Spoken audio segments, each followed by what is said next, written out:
All right, all right, all right. It's another Saturday night. Therefore, it's another Saturday night Shoot the Breeze. I want to thank everyone who participated last week. Those of you in the chat, you did a great job. The panel did an exceptional job. Thank you all. Yes, I can be heard out there. That's good to know. So thank you guys who participated last week. Thank you guys who were around in the comments during the week, listening to the playback. Appreciate you. Um, you know the deal. I like to come on here early before we officially start the show to give you guys a heads up as to what we're discussing tonight. In tonight's show, we'll be discussing a black Nazi committed a school shooting. You guys probably heard about this story, and you probably heard who he was influenced by. We're going to talk about the genetic diversity on the continent and try to ask the question, what is the strict genetic standard for what an African is? We're going to talk about racism, classism, and colorism, and how they intertwine in black diasporic countries. We're going to look at Jamaica as an example, but that's not the only example. We're going to look at the fact that the British are recruiting black soldiers. Lastly, we're going to look at get your SAR or you won't get far. We're going to talk about that tonight as well. All those things I hope you guys are excited about discussing tonight. If you would like to have your topics discussed, just join the Discord. Click the link in the description of this episode. Join the Discord. Navigate your way to Shoot the Breeze channel, and you can post a 2-minute prompt, a 2-sentence prompt, and a video attachment that's no more than 10 minutes, please. All right. So what I'm going to do now is start the show officially. And on the other side, I'll drop Shoot the Breeze topic number one, as well as introduce any and all of my panelists. So please stay tuned.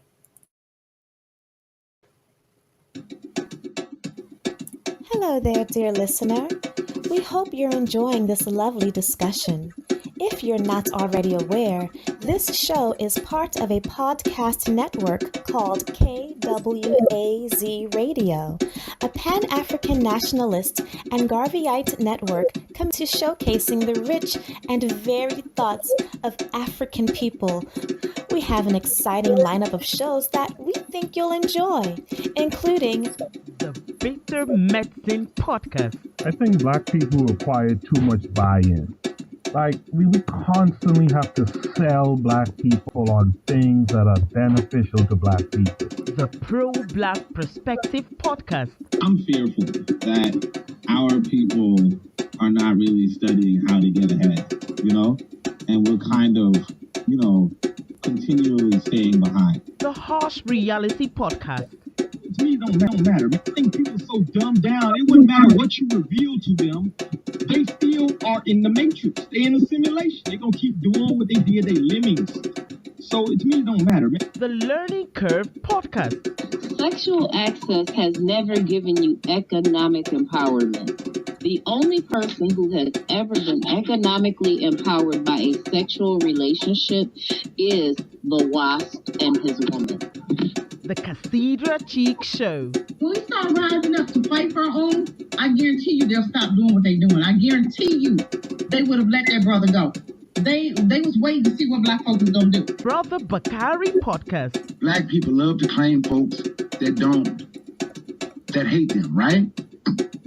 They're a slave master, and they are ashamed of who they really are. The Forecast Radio. Like, if you pray to the same deity as, like, your enemy, and that God blesses your enemy more than you may want to reconsider who you praying to, And Tanzan, African Mind. Africans generally are welcoming of everyone. Sometimes, to my consternation, I think that they should be less, welcoming. If you love our podcast network, we would be grateful if you could rate and review us on Apple Podcasts. Follow us on social media, like and subscribe to our YouTube channel, and check out our website at www.kwazradio.com for more information.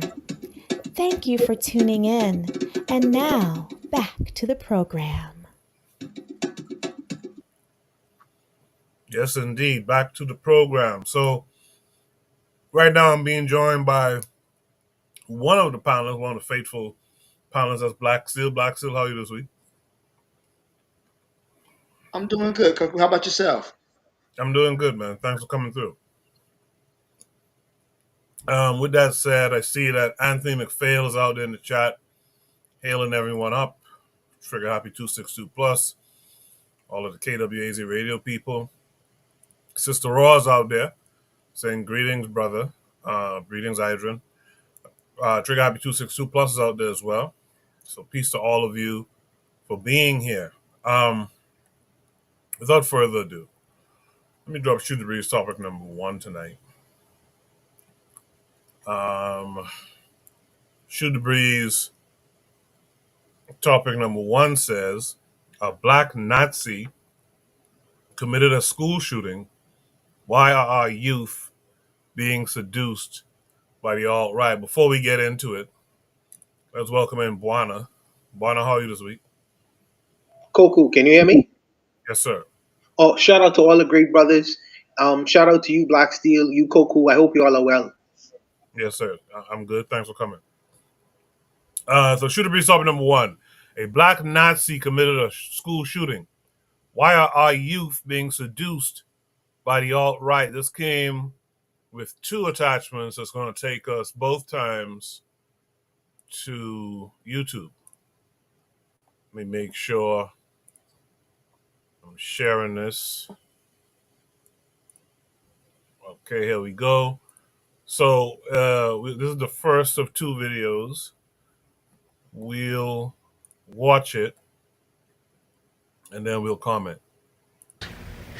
Metro Nashville police later identifying the shooter as Solomon Henderson, a student at Antioch High School.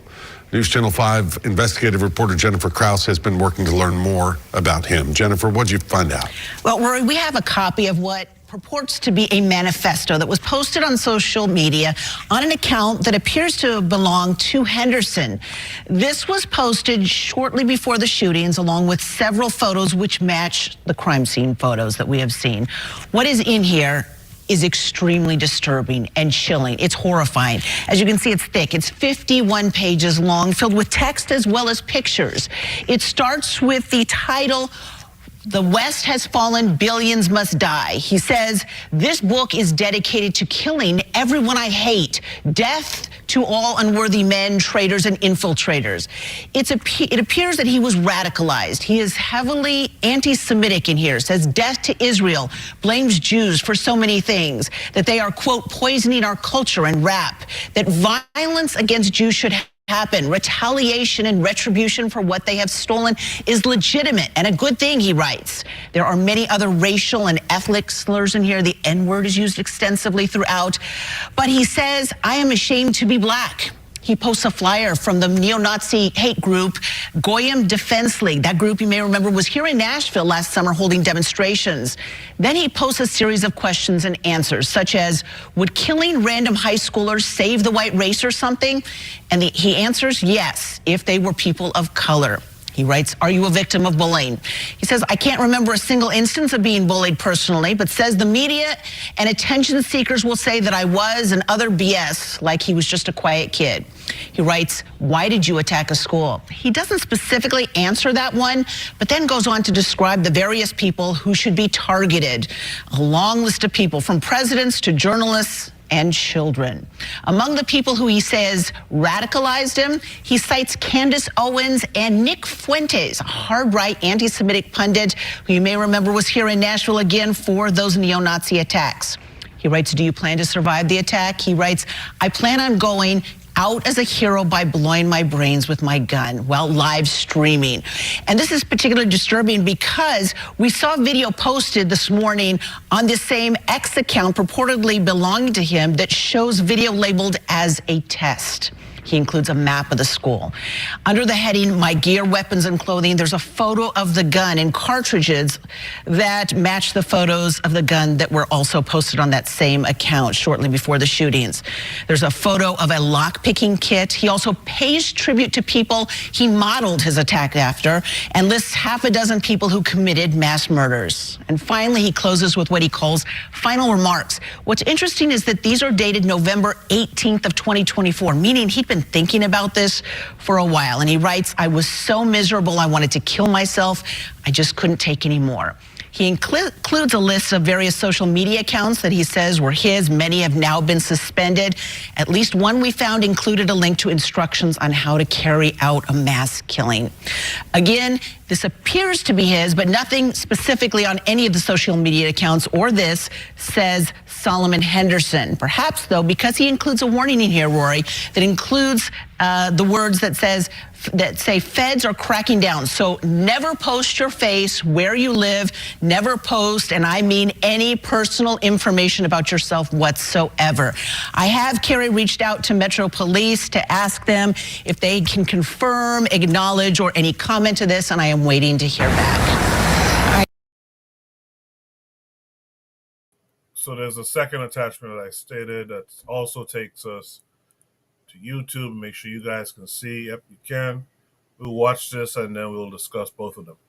Go over to Audrey Bayer now. She is doing a live interview. Let's listen in.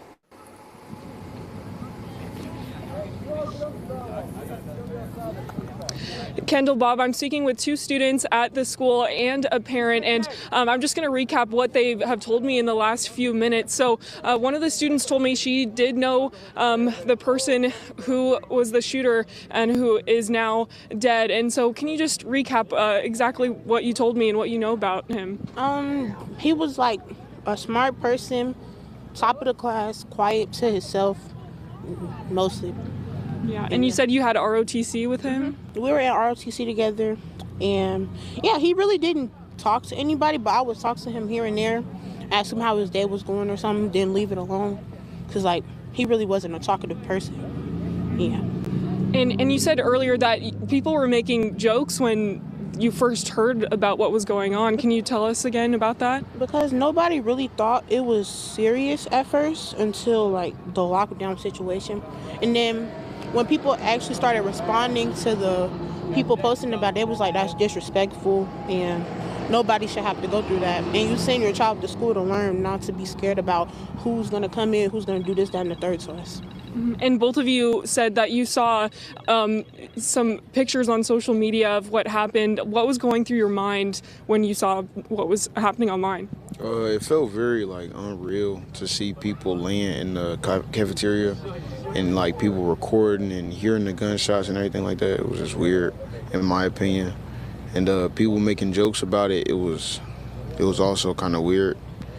And like she said, you should only be going to school to learn, not worrying about who's going to come in and try to do something to you. Did either of you know any of the victims that were taken to the hospital today? And you said you knew the shooter. Do you have any idea why he would do something like this? Honestly, it's either he got stuff going on at home or just bullying, period. I don't really know. Yeah, and you said he was a quiet, shy guy. So do you think he was capable of doing something like this? I mean, from what I saw that he posted himself, yeah. Mm-hmm. Yeah. And Mr. Rucker, you told me earlier that it was a pretty confusing situation. You dropped everything to come here to the Reunification Center. Can you tell me what was confusing about this? Reuniting the parents with the children's. It's Metro was doing their thing and the school district was doing their thing, and it was confusing, really, because a lot of the parents was down here because they said that all of the parents will be able to pick their kids up down here, and then all of a sudden they changed everything and sent the bus riders home, and then we're questioning what if they're not a bus rider. So it was really confusing on the whole how to get reunited. That part was really confusing to us, and that's something that the school district and Metro need to get together and come up with a better solution for situations like this. That way they'll have a better idea of how to handle it and be more organized towards it. Of course, nobody wants this to ever happen, but this day and age, it does happen. And I actually graduated from that school, so it bothers. It's bothering. And did you hear from Paris or London, or did you hear from the school first when this all unfolded? I heard from my daughter first, and I was at Southern Hills at work, and all of a sudden I get the text message, and then she starts sending me the pictures and stuff, and that's when I freaked out. I let the head nurse there at the hospital know. She put a nationwide broadband lockdown for the whole nation. So the hospitals was already getting prepared and ready for casualties and everything and getting ready. So all of the hospitals in this area was already aware of what was going on as it was unfolding before it even unleashed onto the news. So yeah, and I left immediately and came straight here. And I've been here since, I want to say 11, I followed in behind a Metro cop car, to be honest. So I made sure I made it here. So. And what was that like, getting that text from your daughter? First I didn't think it was serious. I didn't think it, I'm thinking that maybe it was a drill or something like that. But then when she started sending me pictures, I'm like, oh, this is serious. So it's heartbreaking. It's heartbreaking. Like, for anybody to lose their kid, man, that's the worst feeling in the world. That is the worst feeling in the world, to lose your child, or even think that you done lost your child. There's a capability of you losing your child. My daughter will tell you I'm overly protective when it comes down to my kids. I'm overly protective. So, it's the worst feeling. I don't wish it on nobody. And we just learned from Police Chief John Drake that the shooter retrieved the gun from the bathroom and then went inside the cafeteria. So does that concern you that a gun was potentially on campus already? Yeah, it does. It does. It makes you wonder how. Like, how and when. How long has it been sitting there? And who put it there? Like, did he do it? Or, it was premeditated. Is he the only one? Like, was he the only one planning on doing this? Or did he have an accomplice? Like, it's questionable. And I'm just going to take one moment. We're just witnessing somebody getting reunified with their child. And can you tell us, what was that moment for any of you guys, just being reunified with your parent, with your child? Oh, it was the best feeling. I squeezed her tight. I squeezed her tight. I was relieved, really. And what was that like for you? It literally took my breath away. But yeah, it was okay knowing that I made it home safe from school. I could finally go home, because it was a long process. Yeah, very interesting. So I want to share this thing I saw this past week after this happened. This apparently is a kid. Looks like he could be one of my sons, which is funny. In a side way. But what I wanted to point out was, this is him wearing some gear.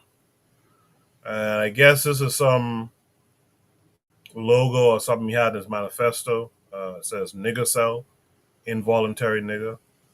The West has fallen. But this was the part that really got me. And this is where it reminded me of Stokely Carmichael's speech, Kwame Ture's speech, when he talked about how difficult it is to bring people to consciousness, basically. It's a hard job, he says. And he says, but one must do it anyway. You have to try. And I hope people who watch this, I'm preaching to the choir here, like Trigger Happy said earlier, but I hope people who watch this share this with the youth around them, that just because we fell as Black people, we were great before we fell. We just got to get back up.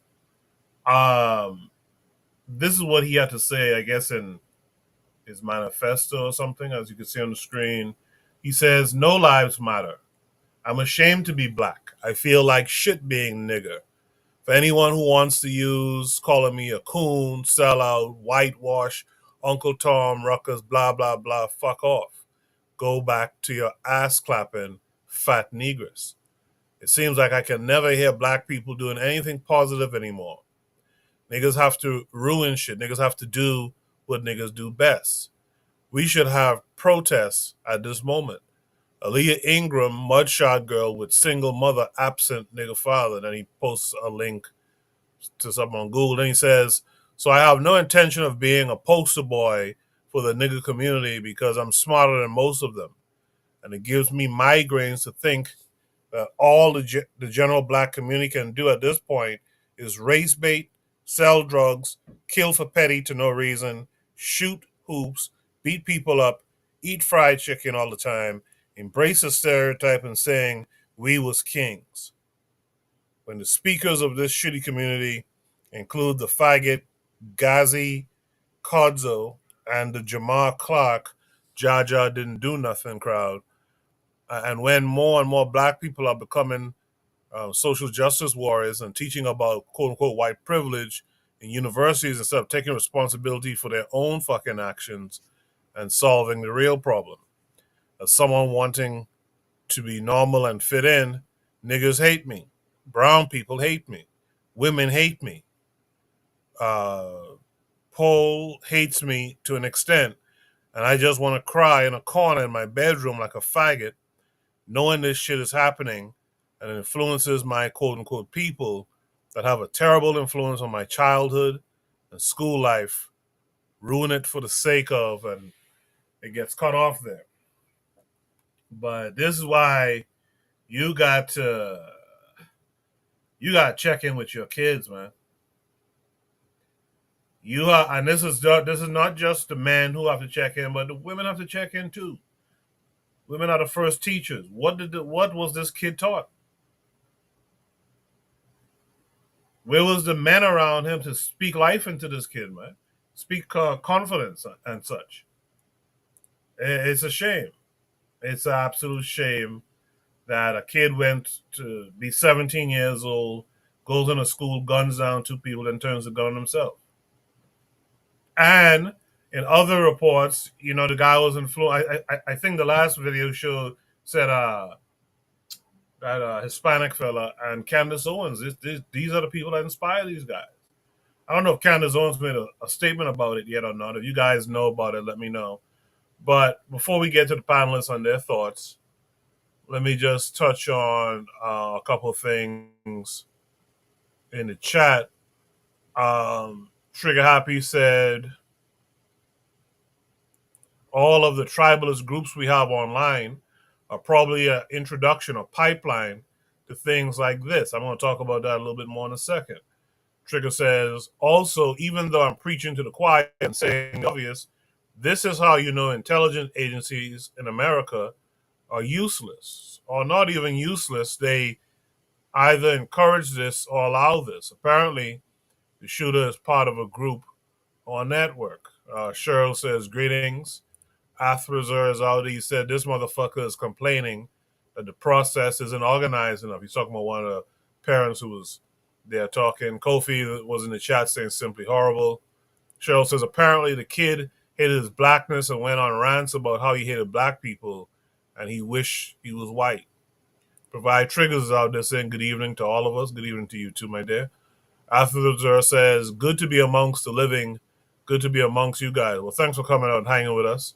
I guess he heard I asked about him last week. Real Black Gentleman's out there. He says, is this him or is this planted?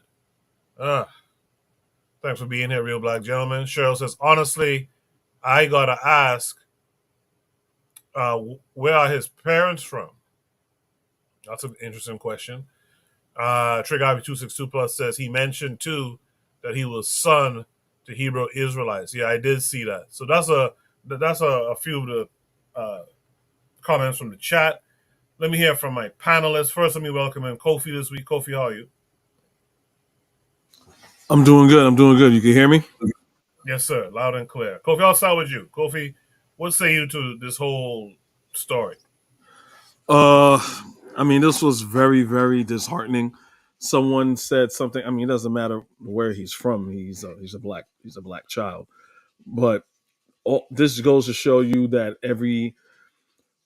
everybody has like we live in a society. Most obviously, he was raised in America, and this is what America does to a black mind, a young black mind, unchecked.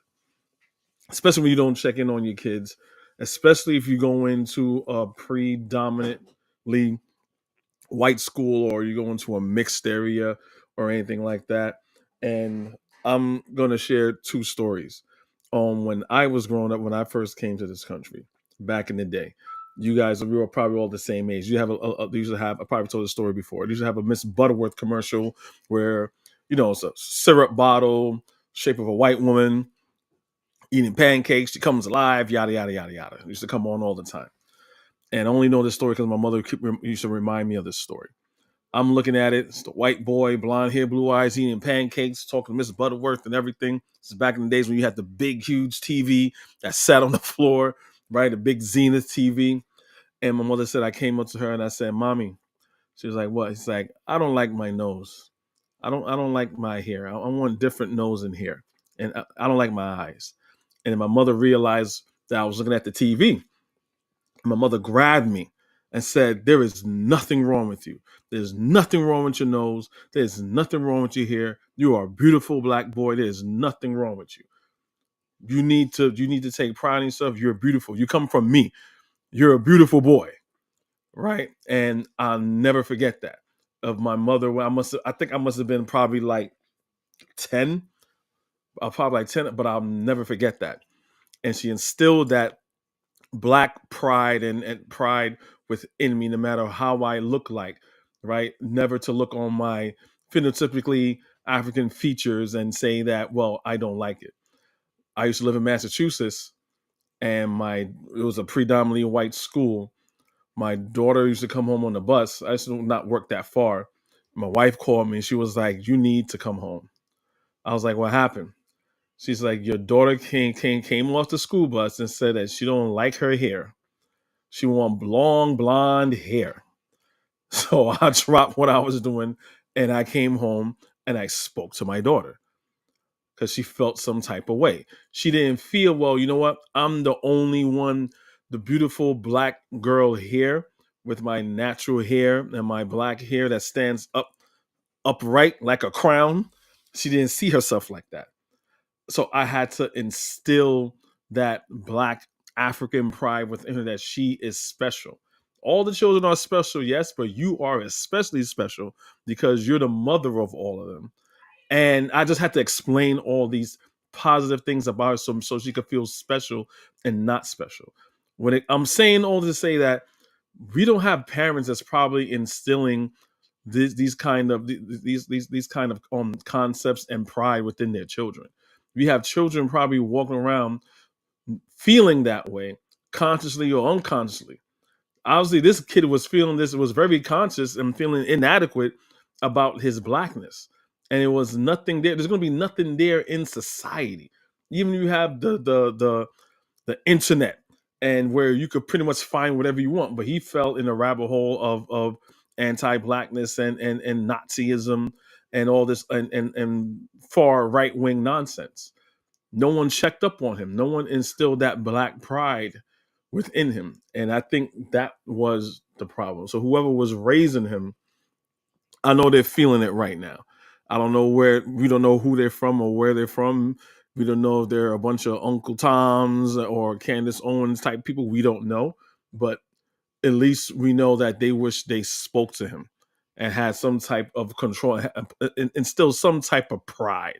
At least Candace Owens, yeah, she hates black people, but at least I don't know. The boy wasn't listening. Like, at least if I don't know, I don't know. This is just a hard thing to see and deal with because I know as a parent that children deal with this, and we need to have a talk with our children. That's it. Thank you for that testimony, Kofi. Let me just quickly see if Anthony can hear me. Can you hear me, Anthony? Maybe not. With that said, let's go to Buana. Buana, Look like a Anthony black was on mute. Nazi committed a. Anthony, you on mute. He He got out. dropped it. Yeah. Yeah, Buana, should be talking about a black Nazi committed a school shooting. Why are our youth being seduced by the alt right? What say you? Well, there are many reasons why the young people are being seduced by the alt right, because the alt right has decided to speak to issues that young black men are currently having and young black men are currently having, which the left has neglected to speak about. And I'm gonna try to be well. I could just talk. I just can talk. I just can talk. And if I get in trouble, I can get in trouble.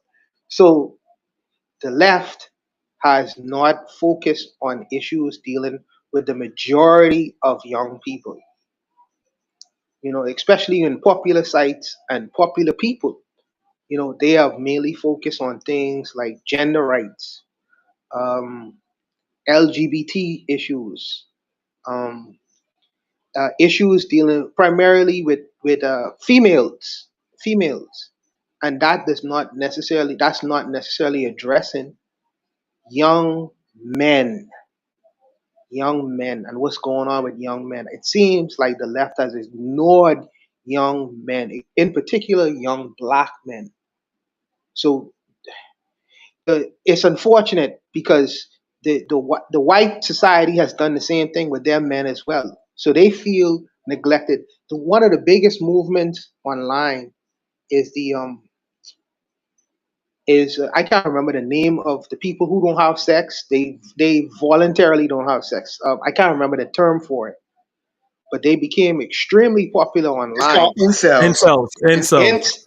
Yeah, incels. They've become extremely popular online because the right has started speaking in terms of manliness and male things and what natural males. You know who's popular about that too? Andrew Tate. A lot of maleness things that where there was a void from the left, the Andrew Tates of the world has filled that void with a lot of right leaning kind of ideas. Men should do this. Men should feel this way. Men should lead. Men shouldn't be taken and sit to the back and not say anything. So this seduces a lot of young men who feel isolated. They say, well, does my gender really matter? So these people are speaking to that idea. Well, okay, you don't need to feel isolated. You are right in thinking that men should perform this way. Men should do these kinds of things. Men should stand up and So I think that this is where the seduction happens. On the issue of the term black Nazi, let me deal with that first. I don't necessarily like that term black Nazi because the truth is, this is the truth. There's a man named Albert Speer. Albert Speer from one of the Nazis in Germany. He is the architect of the genocide and what happened in Germany. But he learned a lot of his ideas from Jim Crow. That's the daddy in Nazism. The daddy in Nazism is Jim Crow. You know what I mean? In the United States. So I to what's going on in America or what has happened in America, I want to bring it right back to America. So he is much of a Jim Crowist as he is a Nazi. I understand he holding up the Nazi salute, but he is a Jim Crowist without knowing it. Let me also say this too. For unfortunately, what's happened to him is he has won the war of there. Candace Owens has won the war of ideas.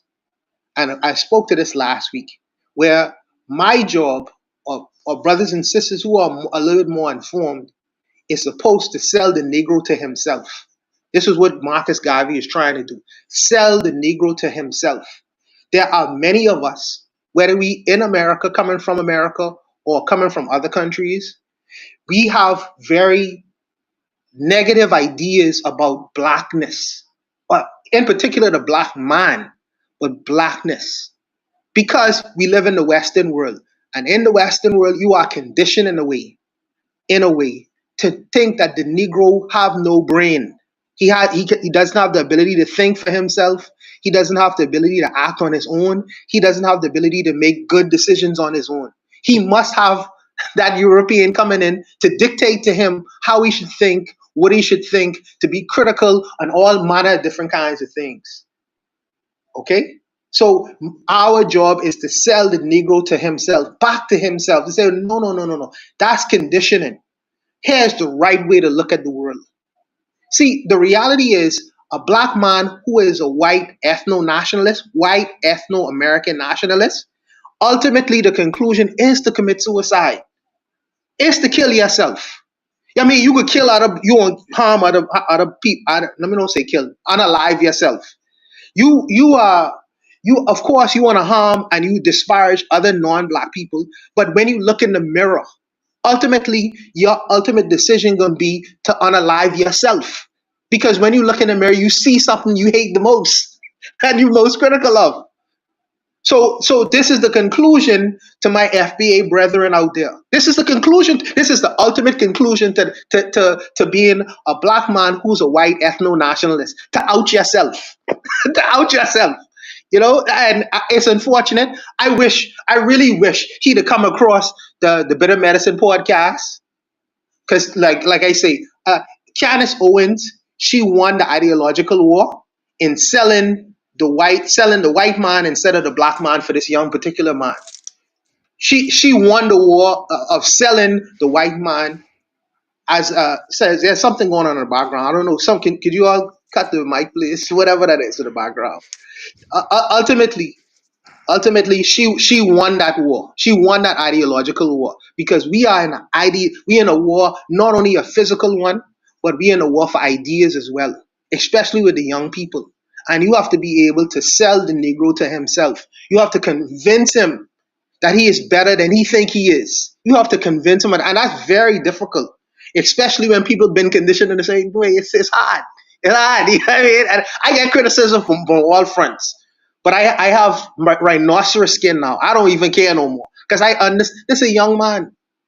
This is a young individual, you know. But lastly, because I want to just press on one particular thing, because I think Shirley's asked the question, well, where's this particular gentleman from? That might be see. Here's the thing. Even if he was from the Caribbean or Africa, you have some self-hating people from the Caribbean or Africa, you know, who have entered in the United States. You have some very self-hating people, extremely self-hating, and would have passed that disease, that mental disorder on to their child, unfortunately. But you also have some self-hating people within America as well. There is Clarence Thomas. He wrote a book about how he was mistreated within his community in South Carolina. So he was called all kinds of different kinds of blackness to a point where he couldn't take it.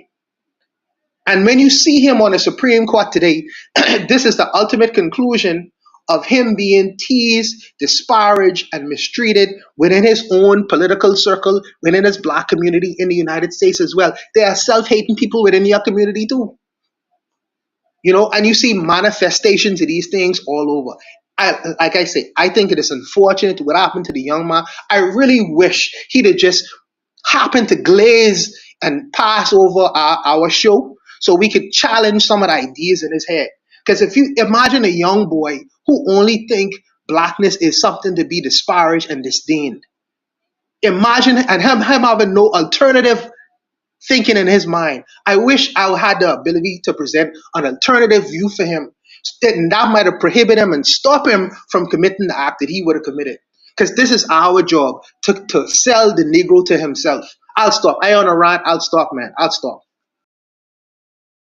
Yeah, man. Like Trigger Happy said, yeah, wanna cook it. Cheryl says, for the political climate that we are in and the things that the CIA are known for doing, the whole thing is suspect. So that was her follow-up to that question, I believe.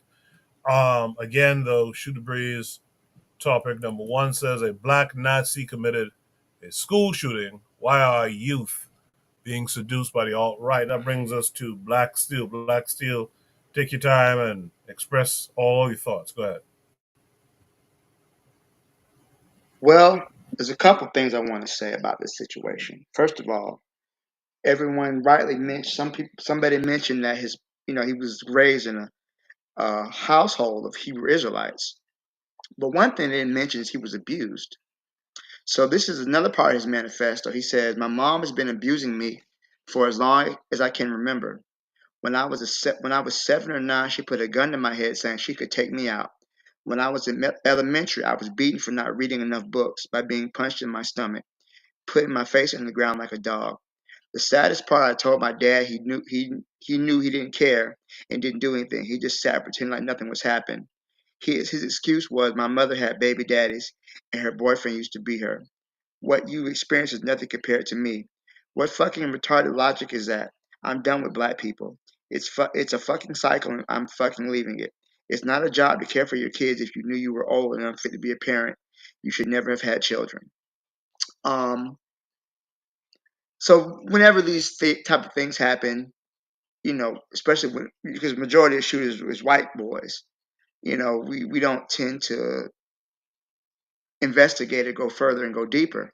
But among with him being radicalized online by the likes of Candace Owens and Nick Fuentes and other things like that, he also was an abuse victim. So it's no wonder his view of black people was so negative. And let's take him at his word. Let's say he was abused, right?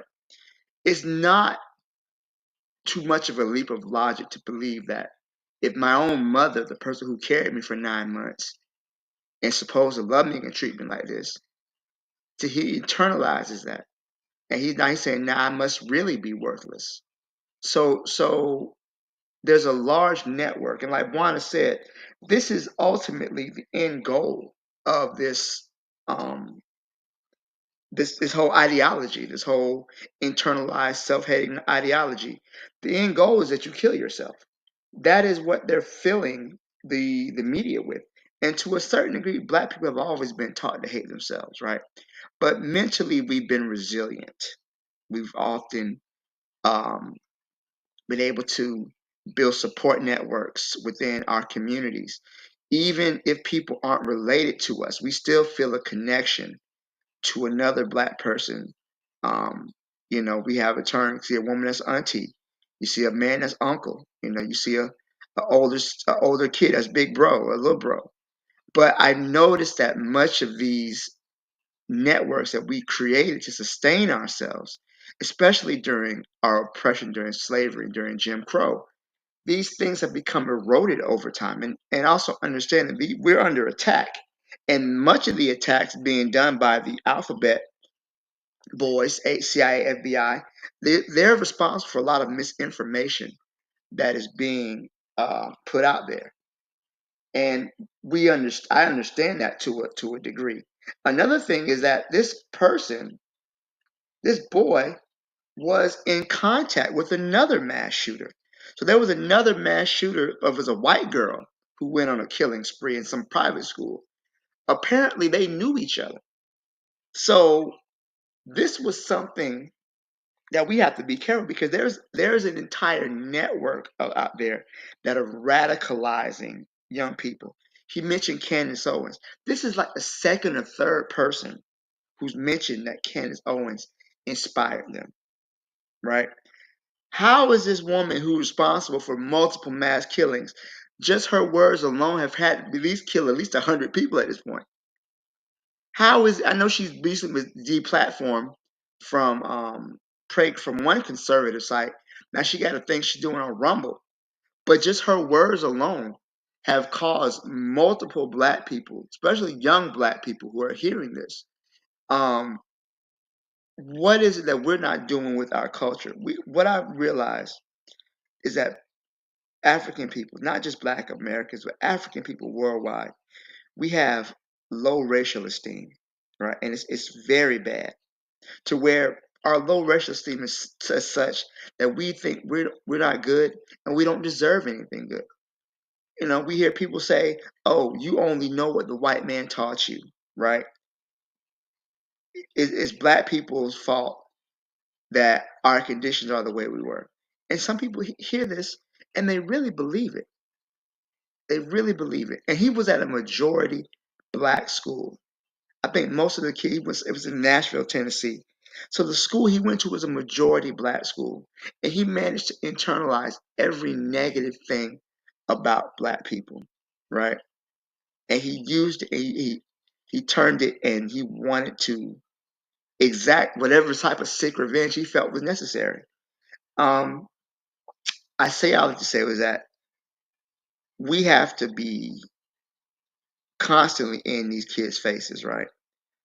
The internet is so seductive, right? And once you fall down a rabbit hole, you'll start going in all type of conspiracy theories and nonsense, and it goes beyond just silly games. And the reality is there's people who are actually orchestrating this type of stuff. And I'm trying to find the name of the group, but yeah, it's actually orchestrated that people are okay, I'm sorry. It's called the Order of Nine Angels, a satanic militant occult terrorist network that originated in the United Kingdom. These people who are talking to young people online, right? They're working with other white supremacist groups such as Adam Waffen, um, Nordic Resistance. Um, Now, again, this young person, the shirt he was wearing, right? The shirt he had on represented like a Norwegian black metal band. Like, what kind of? I just wonder what were his parents doing? It's obvious his mother was abusing him. She probably didn't care as long as he got good grades. But you gotta be in these kids' faces. They can't just wander off and be left to their own devices because this is what's happening. There's an entire network set up to mentally abuse our children and get them to hate themselves. And ultimately, this is their end goal. Hate yourself so much that you want to die. I'll leave it there. Thanks, Coco. No, well said. I liked everything you had to say there. Um, I pulled up Candace Owens' Twitter, and here on the screen you see she says, "I have received information that the Antioch, Nashville area shooting was 100% a domestic violence situation in which the student committed a targeted murder/suicide. The other student was allegedly just in the way. If this proves true, and people intentionally painted this tragedy as a mass shooting with a manifesto to score political points, there's going to be hell to pay." Some of the people responding to her tweet said, "Regardless of the significance of the manifesto, it would in no way be your fault. You have never encouraged people to go out and murder anyone. People always use these incidents to try and dunk on political opponents. It's gross." Another person, Shabuzi, says, "You should be ashamed of yourself, but I know you won't be. Things work themselves out, though." And he's retweeting a post by Luther, Uncle Luke Campbell, says, "Congratulations, real Candace Owens. You officially have blood in your hands with this dumb shit you be saying out your mouth." And it's a picture here from Baller Alert saying Antioch High School shooter says he was ashamed to be black. Names Candace Owens as inspiration in manifesto. He's wearing a T-shirt here that says negative XP. Um, Real quick, someone says, "So why aren't you suing the Daily Mail right now for defamation, Candace? It's literally this obvious what an absolute sham and lie you are. Truly. At what point do we realize this quote unquote woman is a danger to public safety and needs to be charged?" So that's a couple of responses to her tweet. She didn't really address it directly about being an inspiration to this youth. Um, with that said, I see there's a couple of comments in the chat. I'll get to those. If anyone has any last thoughts on this prompt, let's speak to it now. Then I'll read the comments from the chat. Yeah, about the whole incel thing. Reason why he was also incel. Nick Fuentes is a proud incel. So if he is mimicking and he holds Nick Fuentes in high esteem, it will just make sense. And again, not to so-called fearmonger, because everything we're saying about Trump is coming to fruition. But remember, during the time of even during the time during Trump and during Biden, they were talking about all these domestic terrorists and crimes. Remember, the FBI said that the most domestic crime is committed by Americans, right? And you had a lot of people you had the people that try to kill Joe Biden during the Biden administration. You had a lot of white nationalists that were committing crimes that the FBI were doing. Trump said he wanted to. I think in his last term he was defunding that. So right now he has more of his ducks in a row. So something like this is going to happen. Let's not forget what happened a couple of weeks ago with the I don't understand these people, like these right wing Trump MAGA support people. They're sore losers and they're sore winners. Your guy won. Why is this kid doing that? Same thing what happened in Vegas. Your guy won. Why are you getting a Tesla, going in front of Trump Plaza, writing a manifesto about all the things that needs to be done, which Trump and Elon Musk and Steve Bannon and Vivek Ramaswamy, they all are all on board. They're all in the places where you want to be to implement that. Why are you killing yourself? So I just wanted to mention that. It's just something that, unfortunately, this may not be the last incident of domestic racial violence and terrorism. Yeah, so there is a term called plausible deniability. Okay? Plausible deniability. So Candace Owens, what she says is, I didn't tell this person to go out and harm anyone, which she is right about. That's plausible. That's plausible. That's an absolute fact. She didn't do any of that.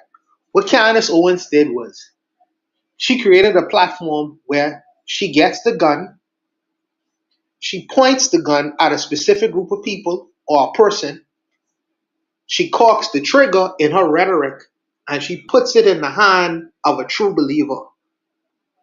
And then says, I didn't pull the trigger, so I couldn't be responsible. No, you're responsible for pulling the trigger. No, no, no, no. But you buy the gun, you point the gun at a person or a group of people, and you cock that trigger. Under the law, you just as freaking responsible. But she is trying to get away with legally. I would, if I was the families, I would go after her legally, because see, this is what Tariq does too. By the way, he says, "I'm not the leader of FBA. I can't be held to what a random person decides to go out and do in public to some unsuspecting immigrant. But what I can do is I can make cartoons, continuously feeding to a specific audience of people." Continuously feeding them, continuously feeding them. So what I'm doing is I'm setting the stage. I'm buying the gun.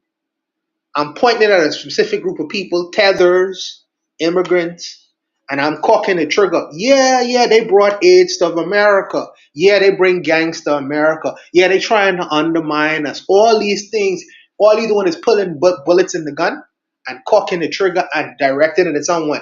And if someone ultimately goes out, a true believing FBA member goes out and say, I don't like these tethers coming in and do it. He is cocking the trigger, and he is allowing an FBA member to pull the trigger. And then he says, I am not the leader, so I shouldn't be held accountable and responsible. That could go on in some spaces, in the temple of America right now, but he is just as culpable and just as responsible. And if I was the families, I would go after these people. I would. I don't know if they would win under Trump's presidency, but I would go after them. I'll leave it there, Cuckoo. So, Buana, what you're referring to is called stochastic terrorism. And I think we mentioned that before, but stochastic terrorism basically political violence instigated by rhetoric directed at an individual or a group. So basically, you're not saying it, but you're putting the words in. So this is what is being accomplished. It's stochastic terrorism that Candace Owens, and again, she was mentioning another mass shooting, one in New Zealand, where this dude went into a mosque and killed like 50 Muslim people at prayer. So this type of behavior that she has done, she has a track record of this type of thing, right? But then she says, I don't know what you're talking about.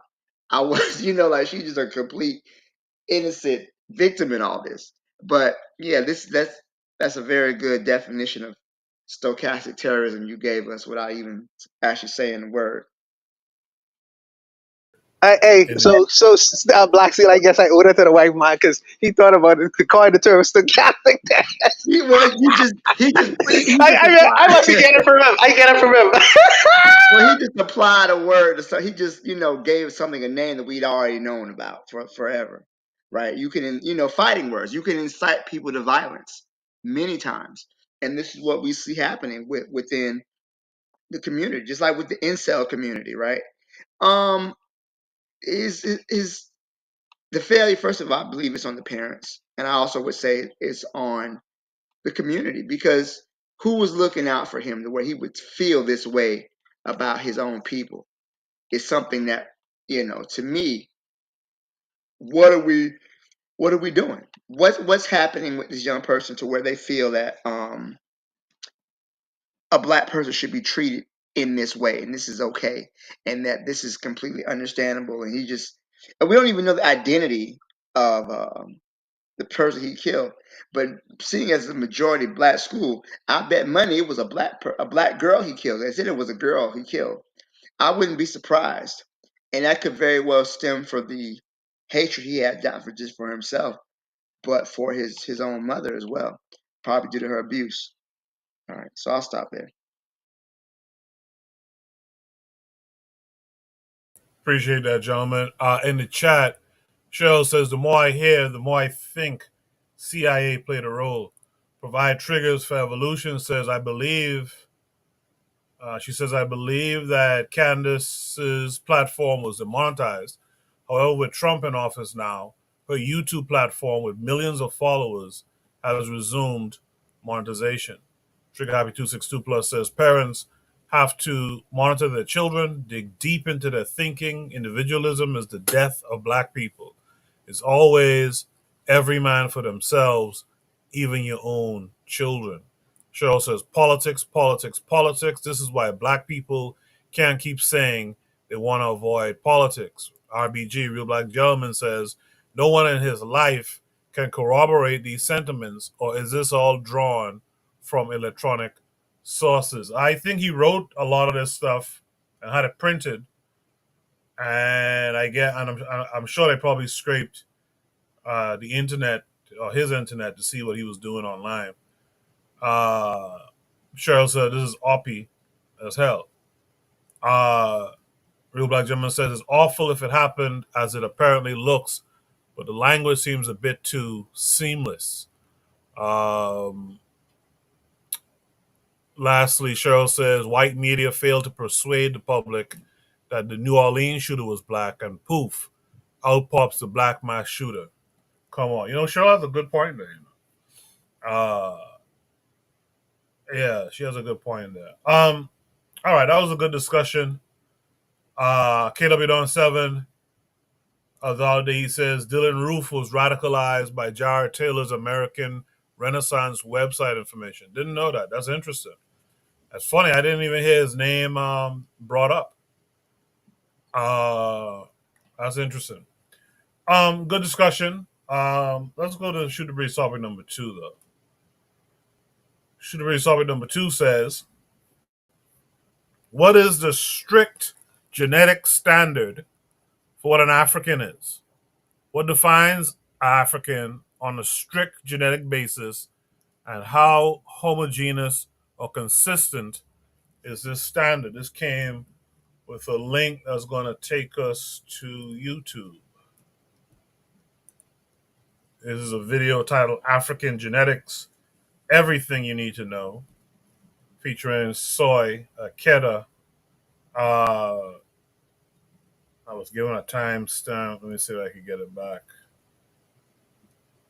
Okay. So we'll watch the video, and I put it on. Did I put it on different speed? I need to put it on maybe 1.5 speed for time's sake. So we'll watch it and then we'll discuss. Let's carry on. These observations deconstruct racial thinking, especially the concept of racial divergence. The term racial divergent fails to describe the process responsible for producing the variation that exists as a continuum in the human species. So-called racial divergent dates reflect the times and differentiation of genes within populations used in given analysis and should be interpreted as such. Let's read that again. So-called racial divergence dates reflect the times of differentiation of genes within populations used in given analysis and should be represented as such. But this is the problem, they don't. We're going to go on. Racial divergence time estimates have been used to infer the age of the common ancestor. So in other words, they look at race and they go, oh, the split must have occurred here between sampled groups. But this is definitely not the time of origin for the so-called racial groups. So this is the problem. You have a racial divergence occurring, but it occurs at a completely different time that the split occurs. And just to give a nominal kind of example, most of the markers that we look at tend to have a date of somewhere anywhere between the 10 to 20, sometimes 30,000 years ago. Grammarly now uses AI to help you write, not just revise. Type a prompt and generate a... That's when that split or that divergence in the occurred in the mitochondrial or in the Y-DNA. However, the racial split between humans is much more recent than that. Okay, the racial split, they know when light skin turn light, for instance, which is about somewhere between 6,000, at the further stretch, maybe about 10,000 years ago, at which point most of these splits in these markers had already occurred. So how relevant is that? This is the point that's being made here. So I'm just going to read again. Time estimates have been used to infer the age of common ancestor between sampled groups, but this is definitely not the time of origin for so-called racial groups, which traditionally have been defined by morphology, in other words, the way something looks, nor is it the time of origin for the sampled populations. Time, geography, and other data help elucidate the larger meaning of genetic studies.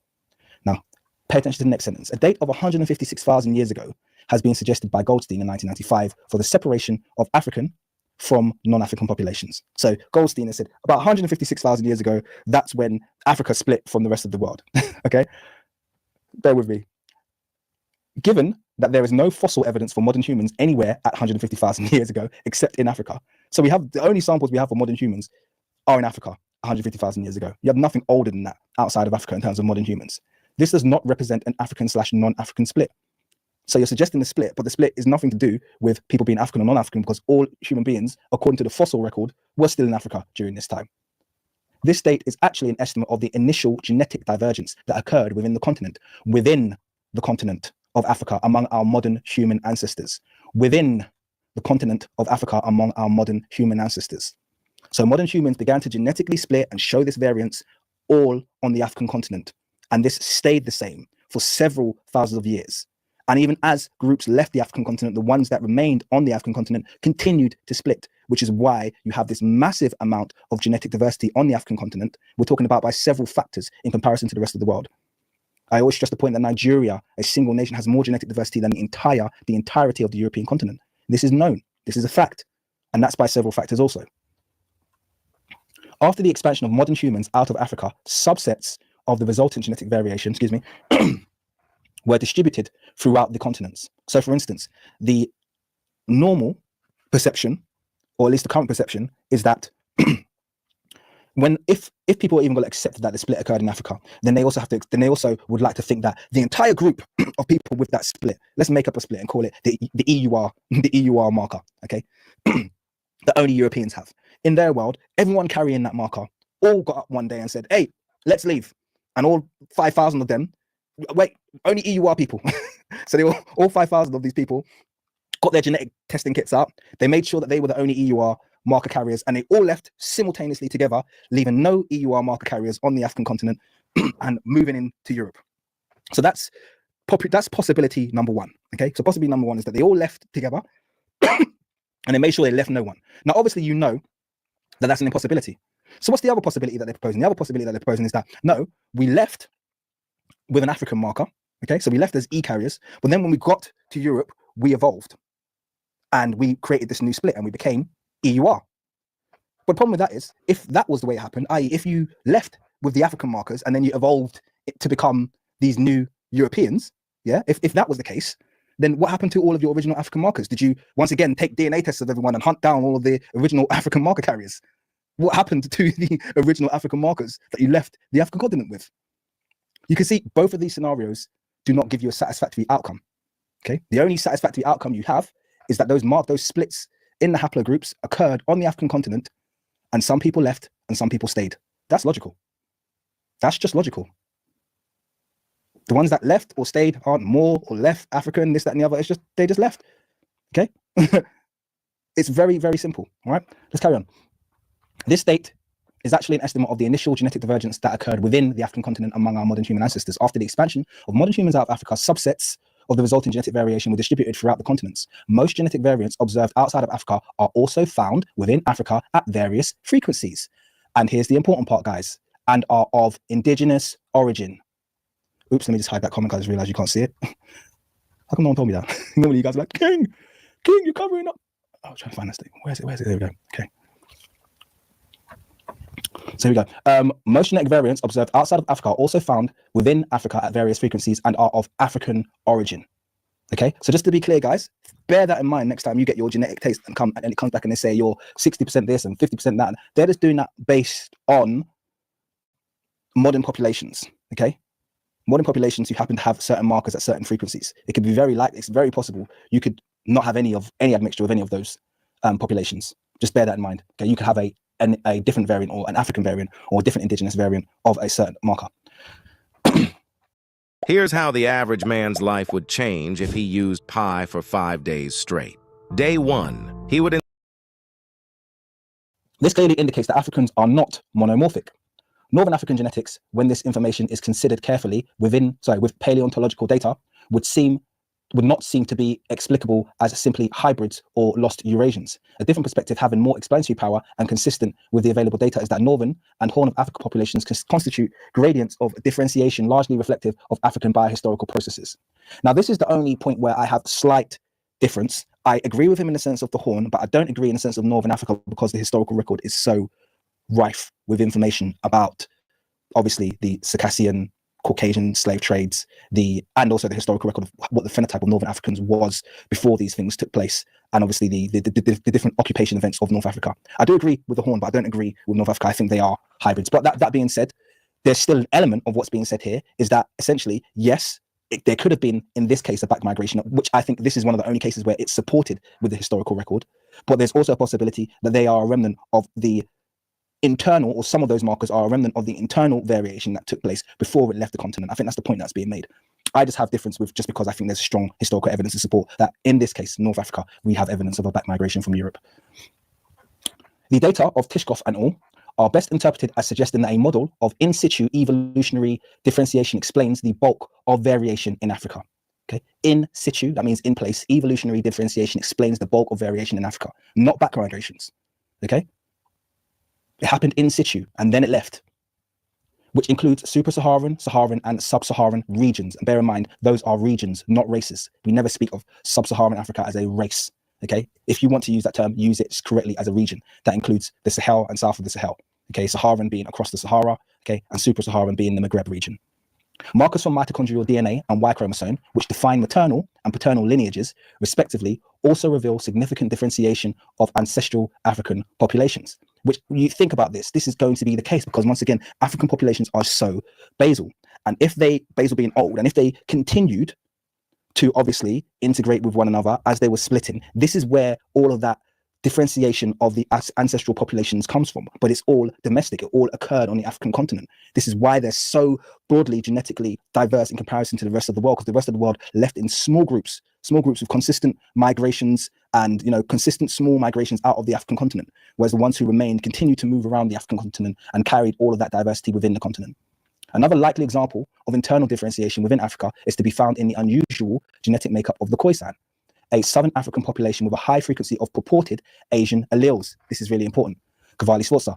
Some suggest admixture with Asians, and I bet you a lot of people thought that, oh yeah, well, they're admixed with Asians. To explain the Khoisan genetic profile. However, the Khoisan speakers may be descendants of a generalized ancestral human population from which modern Asian African populations were ultimately derived, i.e. the alleles were inherited from the Khoisan and passed into these younger populations of Asia and some of them across the rest of Africa. The Khoisan have been shown to be less diverse than other African populations for a variety of genetic loci. And this is really important because there was even a really good article I was reading the other day that suggested that the Khoisan are a result of kind of like their DNA showed admixture.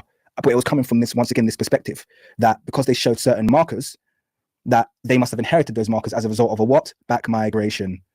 Back migration is always the answer, isn't it? However, the problem with that is that they lack diversity in other parts of their genome where they should be showing diversity if they are in fact admixed with those groups. They don't have it. So that is proof that they are the originators of these genes that we're claiming were a result of back migration.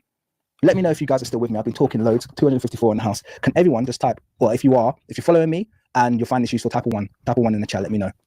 Let me know.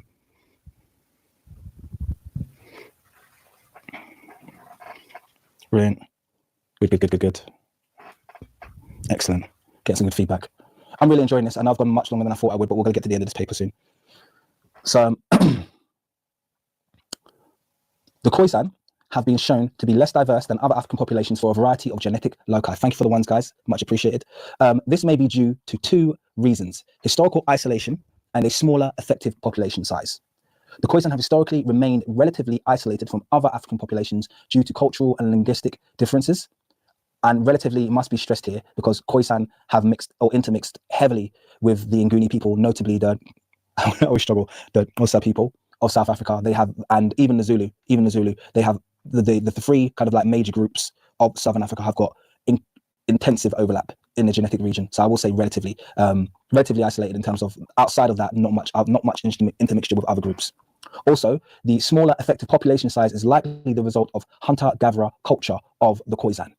These cultural and subsistence patterns could promote significant differentiation of the population. The overall pattern of genetic variation that exists within and outside of Africa suggests an African origin of modern humans and a recent common origin of non-African populations. Recent common origin. And it's important, these two things. Why do we know it's recent and why do we know it's common? We know it's recent because of the narrowness of the genetic diversity. Okay? The genetic diversity sits outside of the range where you would say this happened a long time ago. It suggests it was recent, okay? And common suggests that most of the populations outside of Africa descend from very small groups of Africans, okay? So it's really important that those two words are noted. The pattern of human genetic diversity supportive of this position is observed in studies which examine genetic signatures left behind from population expansions and population bottlenecks. I'll read that again. The pattern of human genetic diversity supportive of this position is observed in studies which examine genetic signatures left behind from population expansions and population bottlenecks. These studies consistently reveal an initial population expansion within Africa prior to out-migration into the other continents. So an initial expansion within Africa, including the splits, prior to a movement out into other continents. What is actually a population expansion has been mistakenly termed racial divergence, when it clearly predated any kind of racial differentiation, which implies morphological differentiation into the recognizable entities now labeled races. In reality, Okay. So if I'm picking up what the brother's putting down, is basically he's saying that since Africans are the oldest people on the planet, and we're showing patterns of movement all throughout the continent, Africans have a more diverse genetic profile, which means that we have diversity in our phenotype. Like we said last week, you talk about those point mutations and stuff like that. We can either have no change, which is to stay what you and I would see as an African, or we could have these wild differences in phenotype where we could appear lighter, white, red hair, all that kind of stuff. So Africans are older; they have this genetic variation, this wide genetic variation, whereas the newer groups. So you might say that the Khoisan have Asian features. Well, really, the real way to say that is that Asians have Khoisan features. When people started to leave out of Africa, one of the things he stresses here is that they moved in these small groups. And because they moved in these small groups, and I would guess the locations that they go to, they don't have as much genetic variance anymore. So so genetically they're this younger group, so to speak, but you can tell that they come from this older background, but they no longer have that genetic variation. So all like Kofi said it well last week. He said no white man walked out of Africa, no Asian walked out of Africa. It was Africans who walked out of there, but their genetics changed when they got to these different locations. And so now they don't have the typical genetic variants that an African has. So I guess that's the idea here. The genetic standard is that we have a wide genetic variance as opposed to these newer groups of people who are out here. At least that's what I understood it to be. Anyone else who's in the chat who got a different understanding, post your thoughts. I'll read them out on the air. I'll start with Black Steel on this one. Black Steel, what say you to what is the strict genetic standard for what an African is? Man, I was hoping you weren't gonna call on me, but okay. You playing Mario Kart again or Zelda? Black Steel. We in the back of the class. We in the back of the class clouded. We have the Dutch cap on. Man, I'm on Rainbow Road. Kofi, leave it alone, okay?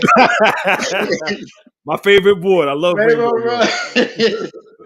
I was hoping you weren't gonna call on me, man. It's like I feel like when I call my students, I see them on their phone, and I catch them. Hey, what was an invention of the Industrial Revolution? What? So I understand how they feel. Man, listen, what is it genetically to be African, right? I think that, first of all, the continent that we now know as Africa, depending on how far back you go, I think it's really hard to tell. You're just talking about, things that happened before recorded history that we can only find through archaeology and genetic evidence, right? Like this, I don't know. I don't think there is a standard for Africa. I mean, I think because race is an invention. There's no such thing as race, right? You can put two people the same color in the two different countries, and they'll come up with two different races. I'll put a half a mixed race person from America, they'd be black. I put them in South Africa, they'd be colored. I put them in the Dominican Republic, they have a whole different name. So, there's no idea, there's no such thing as race, right? I always say this. People who I would consider to be African, right? If you left Africa, and there's a certain phenotype that you can look at a black person and say they're African, right? Let me take it back a little bit further. During ancient Greece, right, there was a prophetess who was Egyptian, and Herodotus mentioned her. She was a black woman. So even back then, the Greeks knew that to be black was where you were African, right? So there is no particular standard that I would say is the case. It really just go and to me, genetics is a sign. You can kind of trace back, but a lot of the Native American nations, right, in order to be accepted to the tribe, you have to have a certain level of blood quantum, right? Some tribes, depending on how much you have, so you got to have at least 50% for some tribes, right? Other tribes, you just got to have a relatively trace back to the Dawes roll. Like 10%. Take Like 10%, 10%. 10%, Yeah. right? It varies, So it just there's no clear cut standard. I think the same thing would apply for African people. You know, Shirley, you seem to have a hard on for this particular topic about And Black Steel, stop while you ahead. Stop while you ahead. Stop while you ahead. The BS so thick in the room right now. You seem to Hey, have a hard on for this particular you in the topic. back seat, you in the back of the room like me, Black Steel. Stop while you ahead. I'm sorry. No, let me say, for some reason, right? I'm sorry to let you know, black people do not set the standard for who is black, right? Because we are in a world that is governed by white hegemony. White people gonna let you know who's black and who's not. Okay, so you trying to say a biracial person, like for example, Frederick Douglass was biracial. They put him in the cotton field with the rest of the other full-blooded black people. All right, so it's not an American. If you take a biracial person and you put them in, they're gonna be. If depends on. I'm sorry, I'm rambling. Let me wrap this up. Right, depending on you, what the white people say you are, they're going to treat you accordingly. Look at old girl who married the prince, Meghan Markle, right? She would now if you didn't know her mama was black, you would never have known. But the minute they found out who her mother was and where she grew up at in Compton, California, she was all type of niggas and porch monkeys and everything else, right? They're gonna let you know where you fall on the spectrum, whether you like it or not. All right, I'm stopped there. I appreciate that, Black Steel. I know it's a kind of a funny topic, but and I gave my interpretation of what the brother was saying. I guess Trigger Happy says that there is no standard. My thing was the standard was genetic diversity. But he's saying here, and I get it, he's saying that there is no standard. African is as invented as decontextualized blackness. Blackness has more attestations in our language, so it's more organic, but it's constructed as well.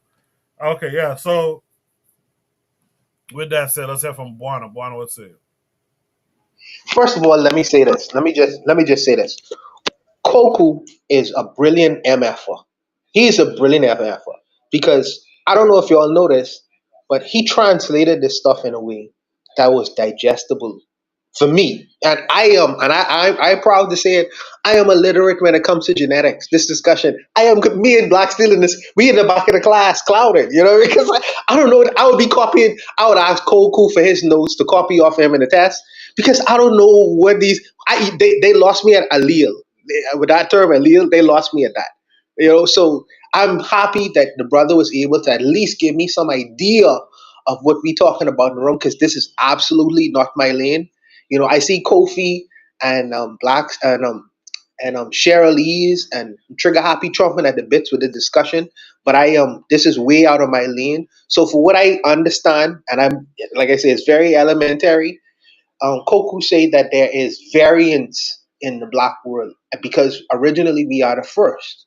So since there are variances, what is blackness there's a broad scope because the Khoisan people look like Asians, and one would say, "Oh, the Asians came." No, they would say the Khoisan came from the Asians, but in reality, because of the variances with the black man and the broad diversity, the reality is the Khoisan people are the first.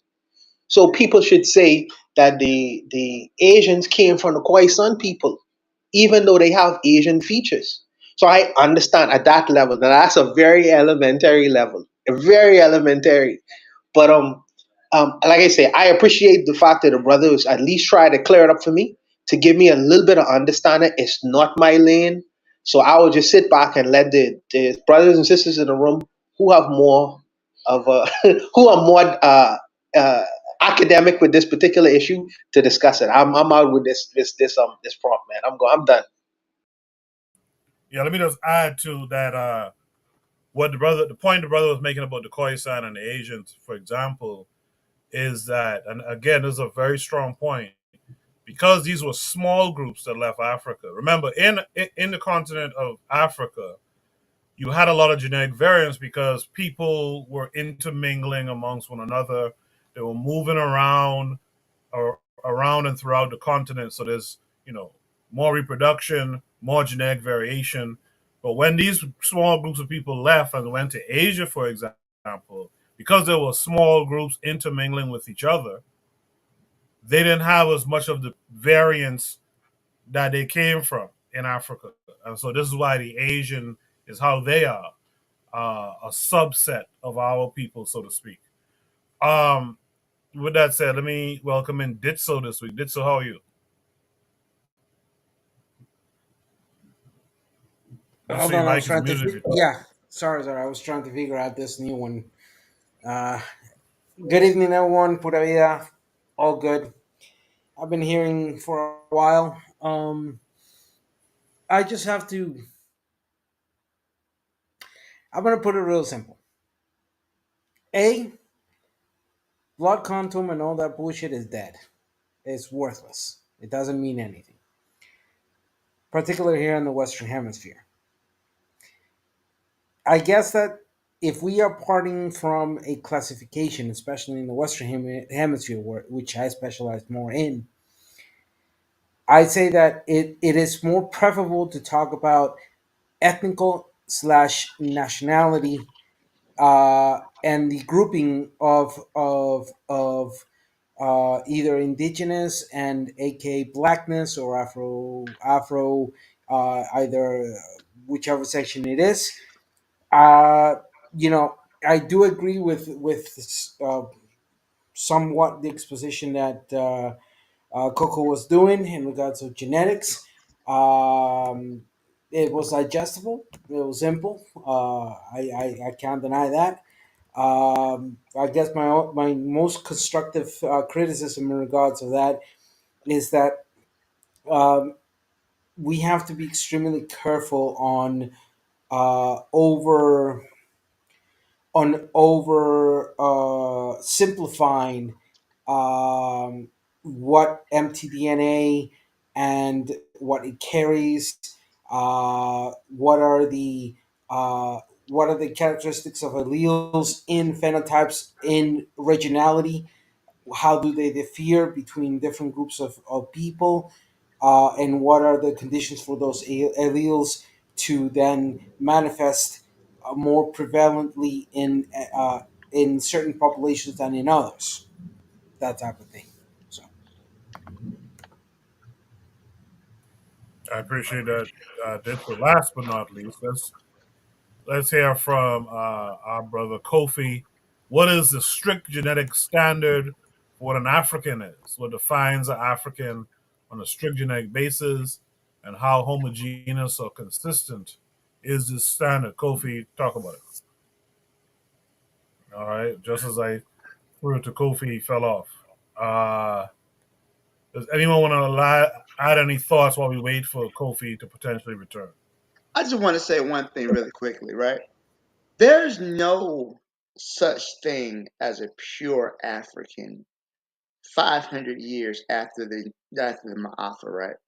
At least in the Western Hemisphere, I would say that because of the slave trade, right? Because of during slavery, so many white men had their way with black women, that it's hard to say that you know where the so it's really hard to say there's pure Africans, right? My great grandfather was white. He owned a relative of mine. He didn't have any kids with his white wife. All his kids came from his black wife. So you know, it's just hard to say genetically, right? If you do a DNA test on any random black person within the diaspora, they're gonna come up with at least a percentage of their DNA comes from Europeans.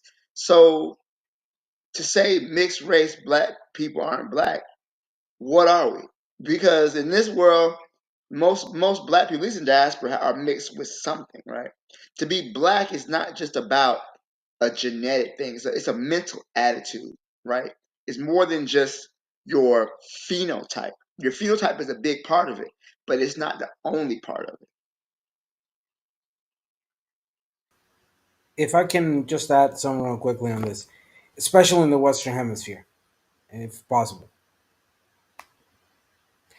Okay, so Picking up to where that was Cuckoo speaking, right? That was Black Steel speaking just now. Oh, Black Steel. Thank you. So just making sure. Picking up from where Black Steel was speaking. One, particularly in the Western Hemisphere, we have to be extremely careful when referring to the admixture that was happening post invasion of the Europeans in the last 500 some odd years. Because we also have to recognize that one of the other factors that played a big role was the clear isolation of various groups happening. So to say we cannot know who has that heritage and that descendancy of African slaves is and based off the evidence and based on the genetic studies that have been done throughout the whole continent can be a little bit disingenuous because we have to recognize that in many of those populations that the isolation permitted a monoparental continuing of those particular gens with a clear combination of point of origin between the mother and the father of that new generation that was happening. That does not mean that there was not any admixture, because there was between African descendants of slavery and indigenous Eidos and white people and indigenous African and white people. There was a whole mixture of stuff, but we also have to know how to navigate through that, because if we don't, we are stereotyping and we are demarking something that was far more complex than just a straightforward Europeans came here and fucked us to believe you, you know?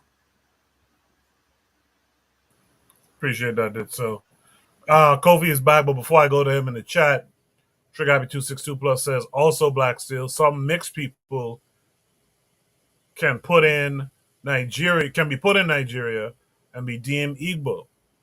We have a spectrum that we can incorporate other black people into. He says, so if there's no clear-cut standard, why did we go through a war last week on who is and isn't African, as if we had a clear genetic standard?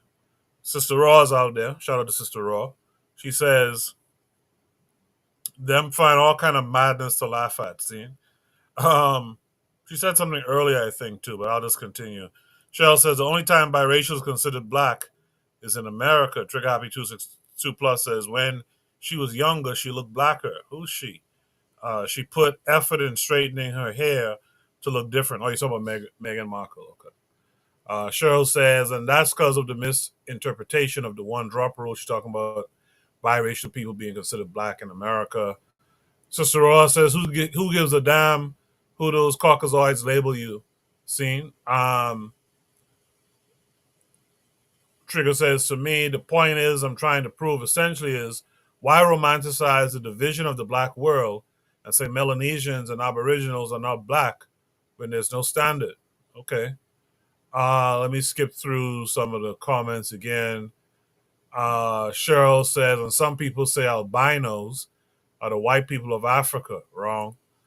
She goes on to say they have a genetic mutation, but are phenotypically African, and it's very obvious European skin is not a mutation. Afro-Native World is out there. He says some people have come back 100% African in the Caribbean. 100% African in the Caribbean. Let me just skip through some. I'll put his comments up when I can. Okay. With that said, let's go to Kofi. Kofi, what are your thoughts on all of it? What you said, like everyone was saying, is completely digestible. The video that you posted is extremely informative. That was pretty much what me and my co-host Vaughn was pretty much saying the whole time. So yeah, you were pretty much on point with everything. But I don't know who said that, because it seems that people that can't get it, it's all right if you don't get it, but people that swear that they get it and they keep sticking to phenotype, So they gotta be black, they gotta be black, they gotta be African. And someone brought up something very good. It went over completely my head. What about the albinos? The albinos are 100% African. No admixture. They're in Africa. It's a mutation. So with that said, with my response, I'm gonna kind of do it backwards. Sister said that white people aren't human, or something to that nature that they said in the chat. Because I don't know what her criteria was that for. Maybe because they're white or whatever. White people are human, right? They're a mutation and a variation of us, right?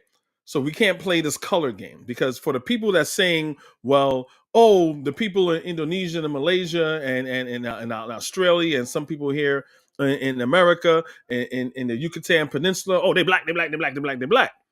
All right, okay. So what about the white albino in Africa?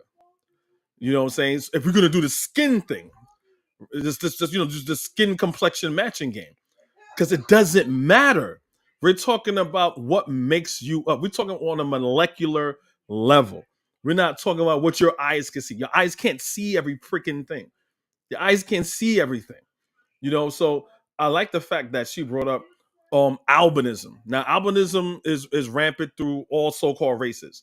There are also white albinos. There are albinos that are also Caucasian, right? They have like the white hair, the gray eyes.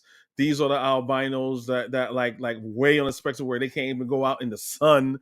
They'll get. I mean, most white people, are very harmful, to UV rays due to their lack of melanin. But these people are more extremely melanated deficient than the average white person. So they be out in the sun, it'll cause damage to them. You know what I'm saying? So I like the fact that that person said, talk about the albinos in Africa. Shout out to that person. Everything else that what he was saying was pretty much on point, and what I agree with, like 156,000 years ago, the only people they were all in Africa. When you see all these people that went to India, they went to China, they went to all these other places, where that's more recent. That's like 70, 60, maybe 50,000 years ago, right? White people are pretty much the last branch of humanity. They came about around 50,000 years ago. And when you talk about the genetics, when you talk about the KWAZ people, you can see it because, again, there's more. There's okay. So the one thing he said was like the split of different genetics. It's not a race. He kept using race, but maybe he couldn't find a proper word to use. But there's more genetic diversity in Africa than anywhere else. Only three genetic groups left Africa. That's why they don't have that. Those people outside Africa, those doesn't have that much genetic variance. See, guys, see it like this. If you let's take like a relationship. If you've been married 5-6 times, right? Once you go to this is why you've been married 6 times. You go out to other country and you have another relationship. I'm here in America. I've been divorced in America 6 times. If you go to Asia, right, you're not really starting over again.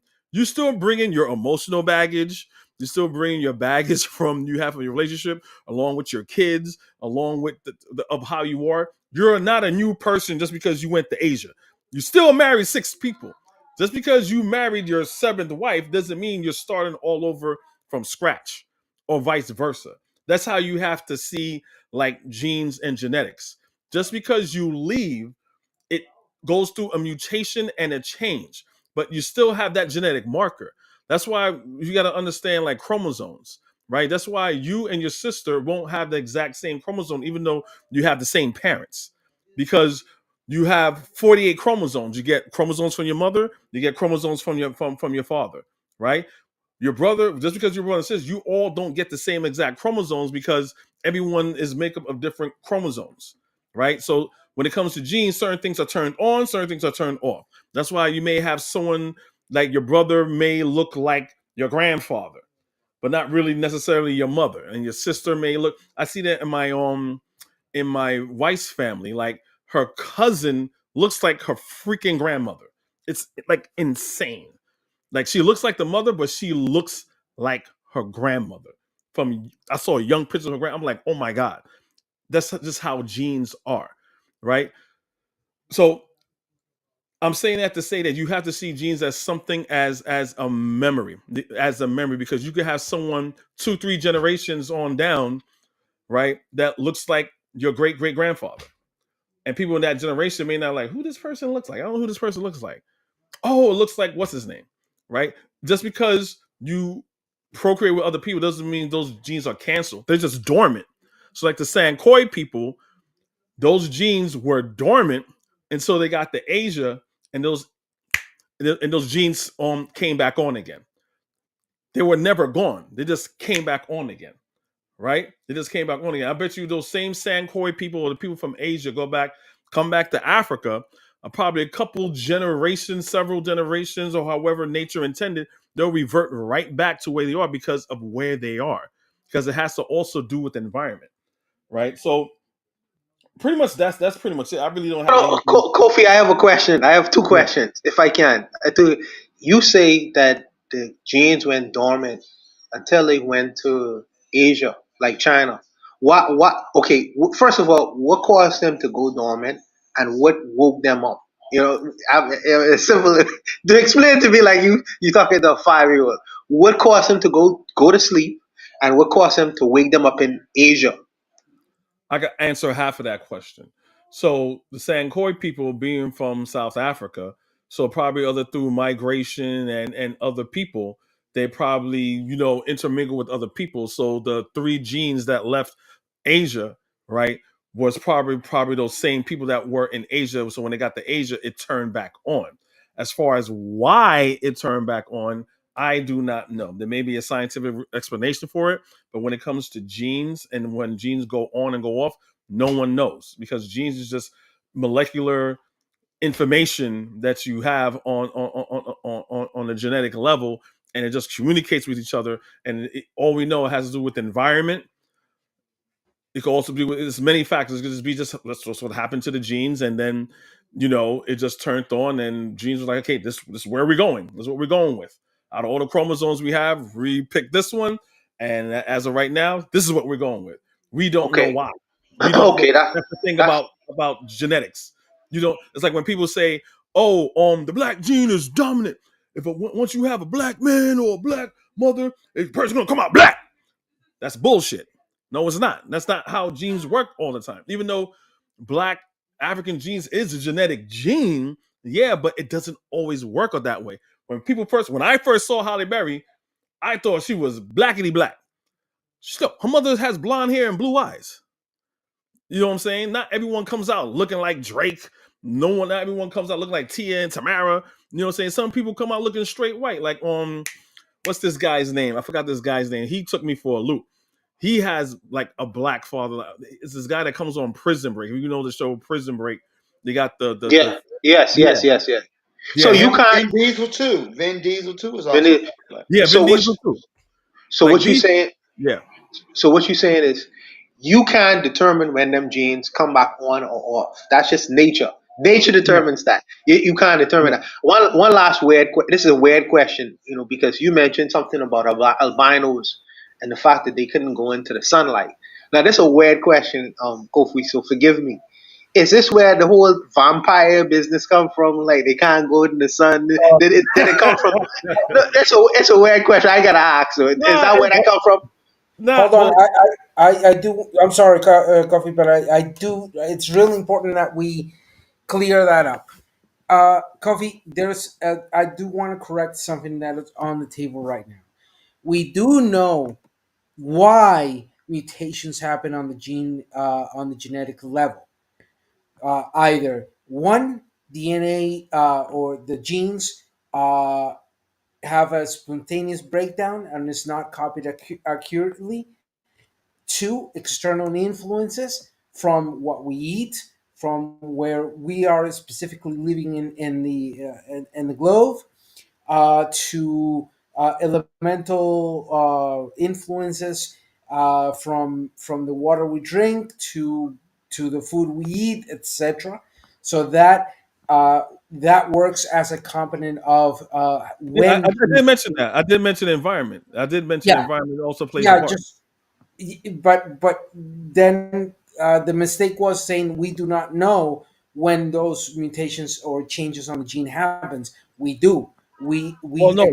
What? The reason why I said that, because environment is not always 100% the factor of why a mutation happens. No, of That's course what. not. Okay. The three major factors are environmental, spontaneous breakdown, issues with the DNA itself, as well as the third element is viruses. I'll give you an example: the famous idea of what came first, the egg or Chicken or the egg? the chicken or the egg. And the answer to that has been already responded by science. It was the egg that came first.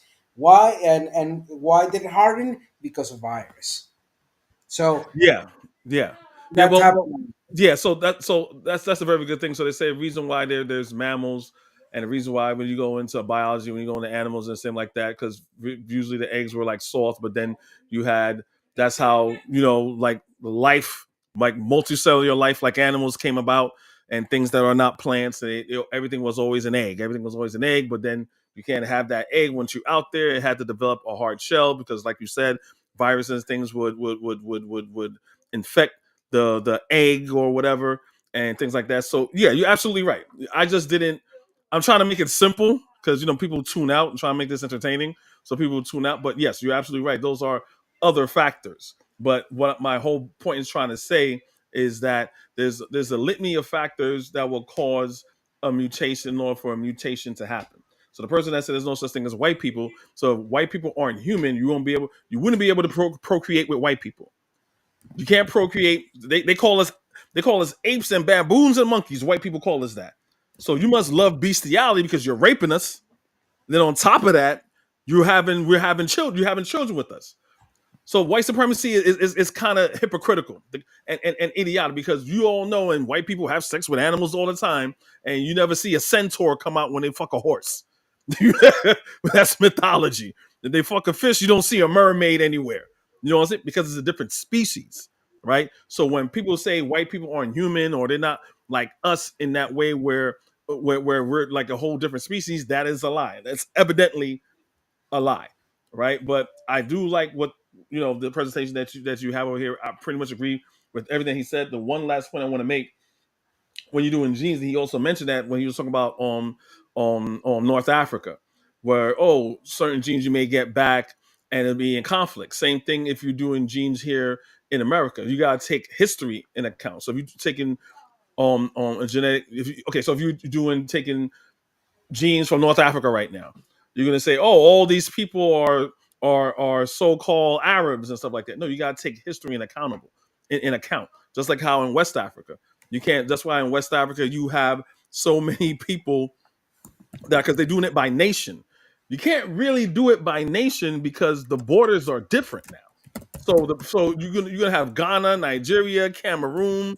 They all these West African countries border each other. So these are European borders, right? So if you actually had an African border, it will probably make more sense because due to so-called tribe, they live in certain areas. But due to the Berlin Conference and them redrawing the map of Africa and stuff like that, that's why people say it looks it's kind of confused,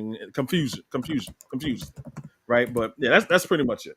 I'll take more questions. Again, I'm not a geneticist. I just understand the basic concept of geneticists, and when it comes to the Sandcoy people, them being just the point he was making, they're just being original people because their genes are just much older. If you had people that commit a crime, you had an African that committed a crime, a European that committed a crime, an Australian Aboriginal that committed a crime, and they all left blood. Just by the DNA, they could tell who's African because African people have the longest DNA strand because we have the most information that we have versus other people that just simply don't. The DNA strand is just much shorter because they lack all that information, period. So that's it. I'll land my plane there. Let's welcome in our brother Bakari this week. Bakari, how are you? I'm great, man. What's going on? Good. Thanks for coming through. Yeah. As always. Bakari, what are your thoughts on this prompt? Well, my thought on this prompt, in all honesty, like it really, I'm gonna be honest, I don't care. I was coming up here for something next, because it's like We keep looking ways to say this person ain't black or that person ain't black, and we'll go through this stuff. The Jawar tribe, whatever they call over there in India, don't give a damn about us over here. So there's no need for us to talk about we're going to go through genetics to prove that we're completely different than those people. You can look at those people and tell those people are black. I don't give a damn about the genetics. I don't care where they live. You can say where they don't live. That's why I asked the question Kofi and his friend about the Lumba tribe in Africa. He said he didn't know nothing about it. Have you looked it up, Kofi? No, the Lumba tribe. Let me ask you a question. Oh, that's either yes or no. No. I said no. Are there indigenous tribe in Africa? Yeah, look them up. Yeah. So because then they're the indigenous tribe in Africa, they're African. I don't care if they white as no. No. Because when you say, because you're talking about genetics, and that's my point. So if you go and read their genetics and look up their DNA and all that, according to the science that we get, and they're more closely related to Europeans, but they're on the continent of Africa. But so my question would be: has there been any intermingling? Let me finish because I'm finna stop right now. If you gotta just let me finish. So that's all I have to say about that topic. Well, like I said, I don't know anything about the Lumba tribe, but again, when it comes to genetics and the literature that's out there, there's no indigenous African there that has European DNA. All that says is there's admixture. Basically, that's equivalent to that's like you're saying, well, when Europeans came to Africa, right? Well, I mean, there was no genetic science right then, but it's like saying when Europeans came to Africa, they saw a white man as the chief. Shit, okay. Even if that's the case, that's not commonplace, and you would pretty much have to prove that. I'll have to study the Lumba tribe because there's a lot of scientific misinformation out there that's been going on forever. Like they had another gentleman saying that came on my show last time saying, oh no, the most recent Homo sapien was in Morocco, and we're like, what the fuck? You know what I'm saying? They always try to take anything out of sub-Saharan Africa where the civilization of mankind has started because you can't say that's not African. You know what I'm saying? They did the same thing with Great Zimbabwe. They don't like to talk about Great Zimbabwe because you can't say some white person did it, some Asian, Indian, Arab did it. It's way south and east of Africa. No one could claim that.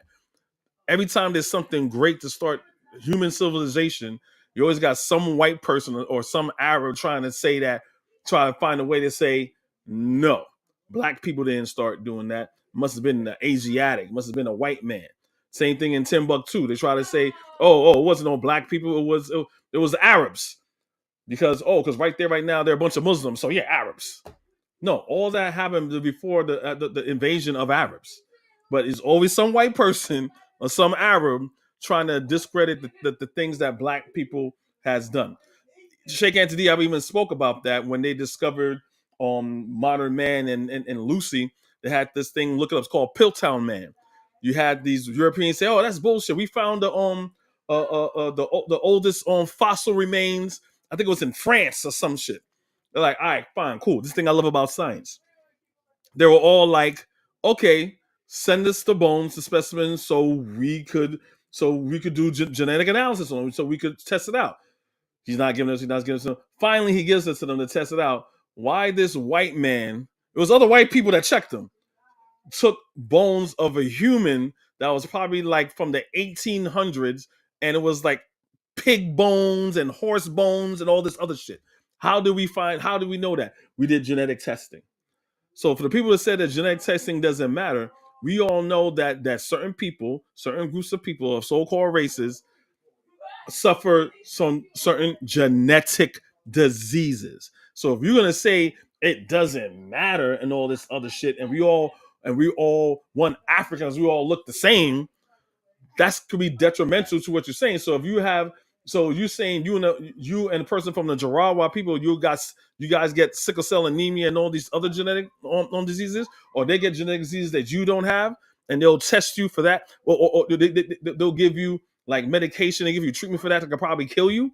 No, we got to understand what your genetic makeup is. Even when you take genetic testing like on 23andMe, Ancestry, they also have one where they could test your DNA to see if you have any diseases, any genetic disease that's in your family or in your line, right? That's how they find out. Oh, you are more prone to this. You are more prone to that based upon your DNA. So, hey, look, be careful. Or if you never got this checked out, go get it checked out because according to your DNA, you are more prone to get this type of disease or syndrome or whatever. So genetics matter. Your life may depend on it. And I'll just end it right there. Before we off this topic here, I just want to say, kind of piggybacking onto what you said earlier, and what I also mentioned in the chat, it's the young black man who did the school shooting, right? He had incredible self-hatred, right? In his mind, black people hadn't done anything. So you can see kind of the path and the desire to remove black people from history, from ever accomplishing anything, and how it fuels that self-hatred. So I just thought that was an interesting point. No, and that I don't know if you're trying to say pretty much what I'm trying to like take away people's blackness. Phenotypically, I'm not trying to take people's blackness. That's what me and my coach was saying. Because we understand doing under the foot of white supremacy, we are all the same. So we are unanimous as one people when it comes to that. But it's a problem when it spills over scientifically. I'm not talking about history. I'm not talking about history. I'm not talking about politically. I am talking about genetically. If I'm a doctor and I'm talking to you about something that's going to harm you, I don't want to hear about your plumbing. I don't give a fuck about your plumbing. I'm not a plumber. I'm a doctor. So as your doctor, I'm telling you, if you want to take it up, well, my plumbing is messed up, and this, that, and the other, and the bathroom in the basement is flooding. Okay, I'm not saying that's not a thing, but I'm saying right now we're talking about what's going on with you when it comes to your genetics. Go to your contractor about how you're living with your house. That's all that I'm saying. When it comes to that, and that's and to me, it's detriment. It's scientifically dishonest if I wouldn't say that or we wouldn't recognize that. That's all that I'm saying. That's it. Coffee. Hold on. I want to ask you something because you got me confused. I'm gonna make my question very simple. Are you saying that the major indicator towards a identity of an individual must be uniquely genetics? Is that how I should understand your point? No, everyone's trying to make this more than what it is. I'm only talking about genetics. That's it. Then people are going to bring in history. Then people are going to bring in geopolitical issues. Like, I'm not talking about that. I'm just saying strictly from a genetic standpoint. That's Let it. me ask you one more question, Cole. This is a yes or no. There's in all honesty, because I'm gonna still call them people black. Do you think those people concerned about us on this side of the world at all to prove that we're not the same as them? That's not I'm my just my. asking you yes or no. Do you think that?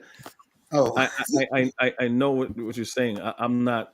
They are black. So the people from Papua New Guinea, they are black. The Jarawa people, they are black. Certain segments of people in the Philippines that are phenotypically black, they are black.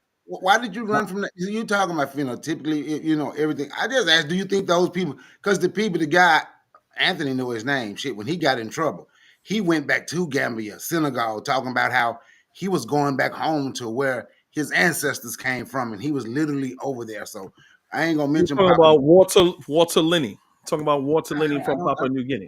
I don't know his name, but I just know It that. was Walter But Linney.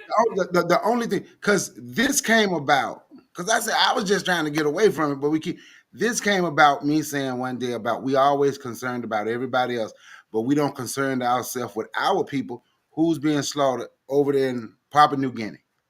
So Go. now okay, because you didn't want to answer the question, so just we cool, but just let me finish saying what I'm saying, because you didn't want to answer the question that I asked, right? So the only thing I'm saying is when I see those people, and I see what those, there's no need for me to do anything, because when I see what those people were going through, and I see what the Indonesians was doing to them, and I see what the white people from the United States and England, how they was helping Indonesia crush those black people over there to take those gold mines because of all the gold mines they have. For me, I ain't saying nobody else. There's no need. I don't think there's a need. I would say I don't think there's a need for nobody to look and say, you know what, we different than those people. Because now you look over here and they're like, damn, when are we gonna ever try to build us up an army globally to say we're the same? That's the only thing that's the only thing I'm saying. Like with what we going through here now, what's about to go through and what's happening now with what being taken, we can't even say we the same here in the United States. So I guess it makes sense to say that. I'm just saying, because here we ain't together. So now we look across the water to say we different than those people. And I just ask a simple question, like, do you think those people like concerned about us at all? You think they're looking at anything to say, you know what, I'm different than them? That's it. Hold on, I want to answer that real quickly. One quick question, Bakari.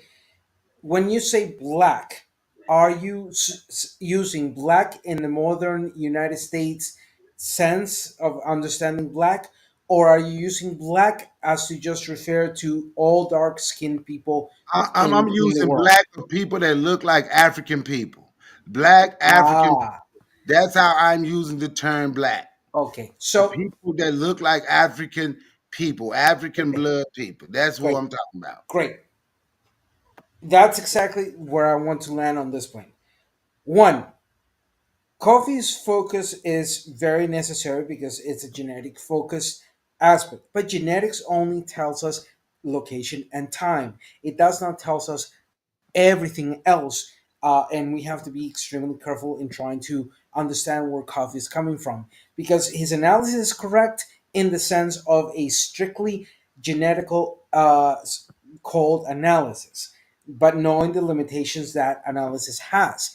Then the problem is that when listening to that, if you start mixing into the social political constructions, the economical ones, etc., then you muddle the water.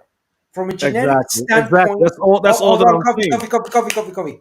No, I'm saying that you're Yeah, right. yeah, I'm, yeah. I'm just agreeing with you. I'm just But agreeing with you. yeah, I know you're agreeing with me, but you know how I hate when there's an interruption on my train of thought, because it takes me longer to put the ideas from one language to another. Anyhow, um, so the point being here is one: if we use the term blackness in that modern sense of just applying a deterministic point, or just saying, well, I'm using black in the sense of African and people who look like me, then we are being extremely deterministic.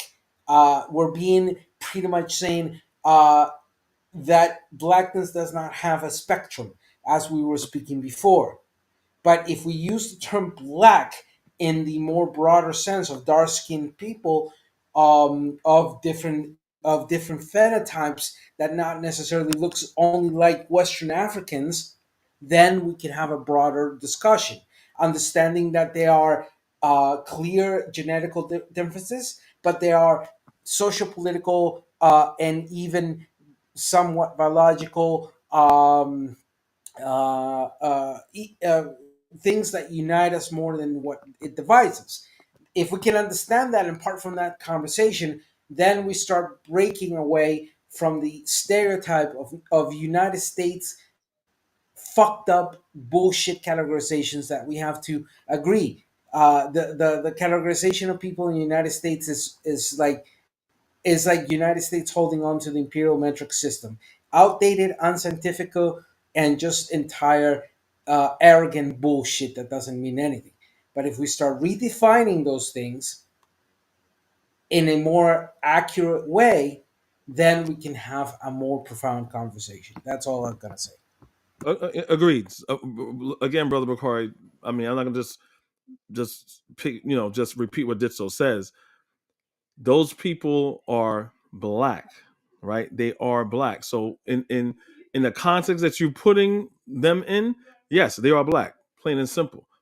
again, I'm just talking on a genetic level. The information that I'm giving you is not undermining anything or anybody. This is old ass information. Since the age of genetics and people understood what DNA and RNA is, this is how people understand why people are different on the genetic level. So what I'm saying is not undermining or dehumanizing or minimizing anybody based upon that. I'm just bringing this information because I don't. There's a lack of understanding of what genetics is, and I'm seeing that people in the quote unquote conscious community is using it as a blanket term, absence of genetics, right? And to me, when it comes to black people, when you when you do history, white people didn't know anything about science. They had, before the Christian Reformation and burning books, and if you say the earth is flat like Copernicus and shit like that, they hang you. And we Africans and stuff like that, these people are idiots. Look at them. They don't understand that, you know, simple medicine. They don't know anything about antiseptic. They don't know anything about herbs. They don't know anything about this. And I find that we as a people, now we're on the end where the European people are, where us as a whole don't understand certain sciences. And they're snickering at us like, look at these dumb niggas.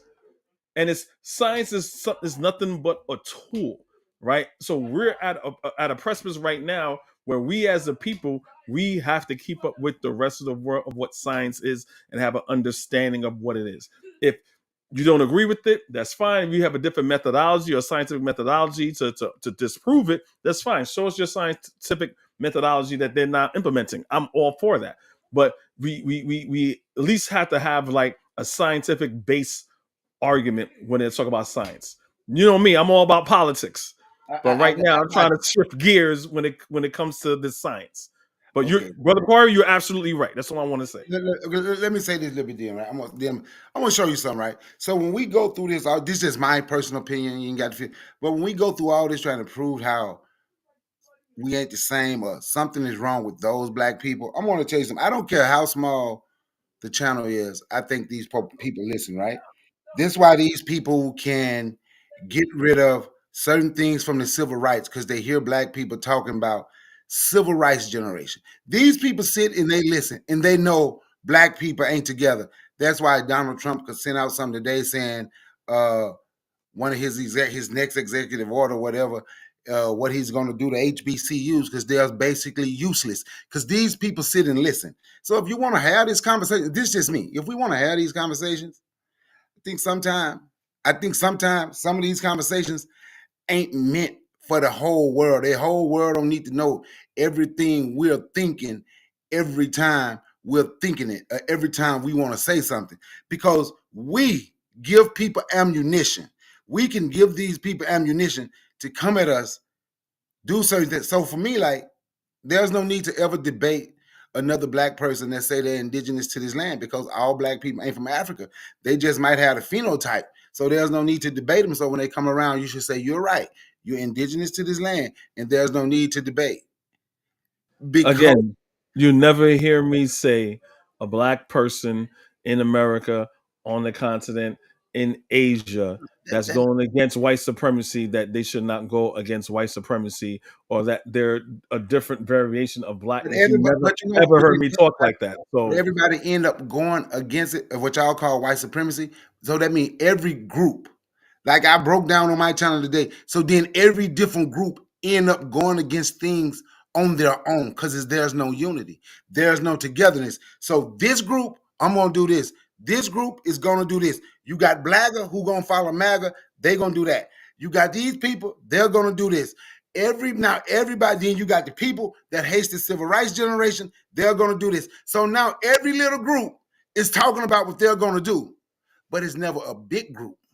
It's never majority saying what we're going to do. We break ourselves down into little small. I've understood now. I got it that we down in little small groups now.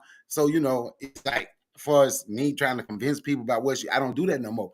But I was just talking about this, like, and we just kept going. So I just said what I said, but that's all I'm saying.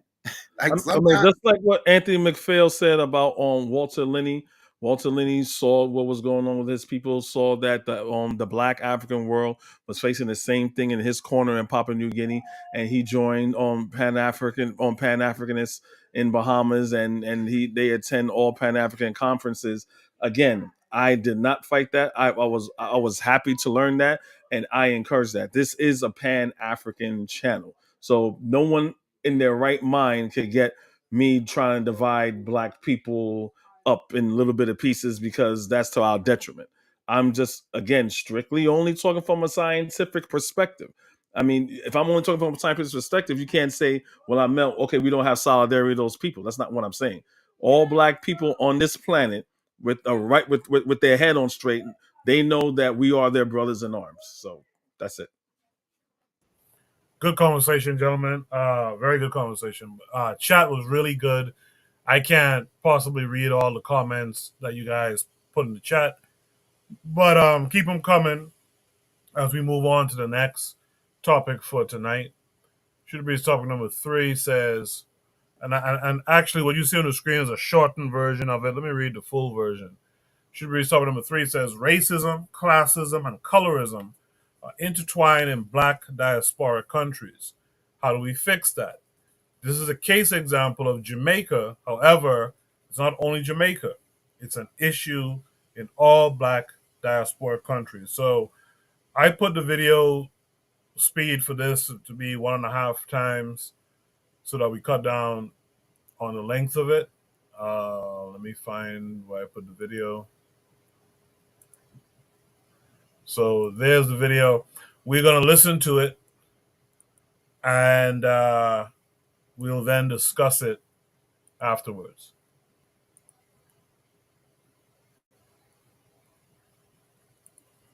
It's come to my attention that there are many Jamaicans who have no idea what racism is. Case in point, I made a response video to an Asian Jamaican and called him out for the disparaging tone in which he addressed the Black majority of Jamaicans. And a lot of Black Jamaicans came to his defense and called me racist for bringing attention to the idea of someone who is at the top of the racial hierarchy talking down to the people at the bottom. So let's get into a little bit of the history. From colonial times and post-independence, we have had a racial hierarchical structure that has not changed very much, if at all.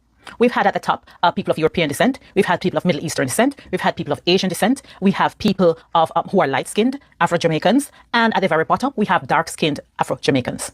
Are there dark-skinned Afro-Jamaicans who have moved up closer to the top of the racial hierarchy? Absolutely. There are some who have been able to either marry their way or buy their way due to their socioeconomic status into higher association, much closer proximity to the non-Black elite.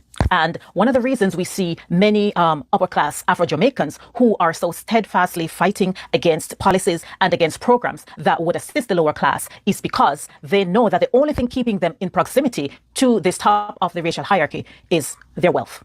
Without this wealth, they would not be accepted into this position in the racial hierarchy. So that's one of the reasons why we see many elite Black Jamaicans who steadfastly fight against policies and programs that impact and that would support people at the lower end of the ladder, because they themselves, their position is not tenable. Without the money that they have, they would immediately lose proximity to these people in the racial hierarchy. Now, good morning, good evening, and good afternoon, depending on where you're watching from. Shalom, shalom, Black people. Yeah, I love you guys. So a video was done by a YouTuber by the name Stephen Ochieng. Stephen Ochieng made a video that came to my attention, a video that I believe many people have not really come to understand the full meaning of racism, you know. And Stephen Ochieng in this video tries to address us that we have different categories of racist structures. You know? It's like a racial hierarchy that exists in the Caribbean country of Jamaica. You know, Jamaicans have really been known to be people who are loud, people who are very vocal, people who are energetic. In fact, the fastest man in the world is a Jamaican. The man Usain Bolt, you know, he's a Jamaican and he's of an African ancestry. So despite all this, despite even the fastest man being a Black person, it does not take away the idea that Black people are looked down upon. You know, as I told you before, Stephen Ochieng says that there is a racial structure in the Jamaican country, in the Caribbean country of Jamaica. And just to cut the story short, he tells us that through this woman's video as well, they tell us that we have in the top of the hierarchy, we have the white Europeans. You know, we have the Middle Eastern people of Syrian and Lebanese origin. I didn't know Syrians and Lebanese also live in Jamaica. We also have Asian people. With the Asians, mostly we have the Indians and the Chinese, And also the fourth one, we have light-skinned Afro-Jamaicans, huh? Those Jamaicans who are light-skinned, yeah? And then the fifth one, we have the dark-skinned Afro-Jamaican. You know, black or dark will always take the list. You know, Jamaica is a black country. Jamaica is a country of black people. The maroon people are the blacks. These are the people who founded this country. But they're down in the list in terms of respect. They are down in the list in terms of, you know, that which is okay. The time is they are down in list in terms of economic. They are down in the list in terms of economic opportunities, educational opportunities, political opportunities, and health opportunities. Because in these domains is where racism expresses itself the most. In these domains is where we experience the highest form of racism. Now, this woman addresses in deep analogy how this hierarchy operates. I want us to watch this, and then I shall get back to you, where I shall also have a deep critical analysis. And sorry about the noise. Sorry. From my position as a dark-skinned Afro-Jamaican, I do not benefit from this racial hierarchy. And since I don't have 2 shillings to rub together, I cannot buy my way into it either. You know whose interest it's in to call people like me racist? The people who benefit from the system. The people who benefit the most from this racial hierarchical structure. It is a benefit to them to make you feel like your oppression is coming from people like me so that you take your eyes off them. But let me go back to a point that Jamaicans keep saying over and over again, which is, it's not about race, it's about economics. It's not about race, it's about education. It's not about race, it's about the government policies. Okay, let's say for a minute that it's not about race. What do you call it when the poorest, least educated person from Asia, from the Middle East, from Europe, from anywhere else in the world can come into your country, can get opportunities to set up a business and have access to economic activities that the dark-skinned people of that population do not have? What do you call it when people follow the advice to get themselves a skill, to get themselves educated, to get themselves upgraded, when people do all these things and graduate at the top of their class and then have to change their address so that they can even be granted an interview? What do you call it when your children are sent home from school because their hairstyle, the chiny bump, is too ruly, because the way that their hair grow out of their head is considered unkempt? But Jonathan can have his long ponytail and nobody has a problem with it. What do you call it when states of emergencies are only talked about in relations to communities like Tivoli Gardens, but never Jacks Hill or Norwood? What do you call it when there are only certain communities that are routinely targeted for police raids, when dark-skinned Jamaicans are routinely held behind bars for the slightest crimes, smoking a ganja spliff, stealing akis, and there are other communities who, even though police have information of crimes being committed, they dare not enter to raid or to look for anyone there, much less charge them with a crime? There are many reasons why we continue to deny that racism is embedded in everything in Jamaica. My theory is that people are afraid. People are afraid that if they admit it, then they cannot keep saying, I just saw it go. If they admit it, then they will have to confront themselves. They will have to look within themselves and ask themselves why they're not doing anything about it. To acknowledge that racism exists is to acknowledge that we have been and still are and probably always will be at the bottom of this hierarchy. And that is something many of us are not willing to accept. If we accept that racism exists in Jamaica, then that means we can't go to places like the US and Canada and tell African Americans and tell black people there that they are lazy and that if they work harder, they can achieve something because you were working hard in your country and you couldn't achieve anything because of racism, and that's why you migrated. To acknowledge racism in Jamaica means that you have to lose the illusion that you are better than other black people in the diaspora, in African countries, because you just are not. Because you are not immune to racism, even in your black majority country. To acknowledge racism in a country like Jamaica is to acknowledge that this system of oppression is being held up by black people who look like you, by black people who have proximity to whiteness, by black people who want to maintain their socioeconomic status, and they are willing to help the rest of them to oppress you. And that is what some of you can't live with, and that's why you say it has nothing to do with race. And even though I always make reference to the elite and the non-black of Jamaica, the fact is that there are a few of them who recognize that race is an issue. There are a few of them who have gone out of their way to stand up and to speak up for the people at the bottom of the racial hierarchy. I'm talking about people like Carolyn Gomes, who started Jamaicans for Justice to fight for the rights of poor black Jamaicans. I'm talking about people like Diana McCauley, who almost single-handedly is leading the charge to protect our forests, to protect our beaches, to preserve them for the use of black Jamaicans, and to ask the government why, to keep pressing the government for answers as to why they keep selling out our resources to white people. I'm even talking about the Chinese merchants who in their communities are the ones who send people to school, are the ones who support community events, are the ones who the whole community, even more than politicians, they turn to because they know that this person, every money they make, they give back some of it. Out of every dollar, they give back something to their community because they recognize that they get support from the community make them who they are, and they give back to the community. I have seen that with my own eyes. So when you have people who come on the internet and call you fully dunce, you must know why you take that as a compliment. You must know why you feel that these are the people that you choose to support and not the ones who are in the communities and helping build their communities.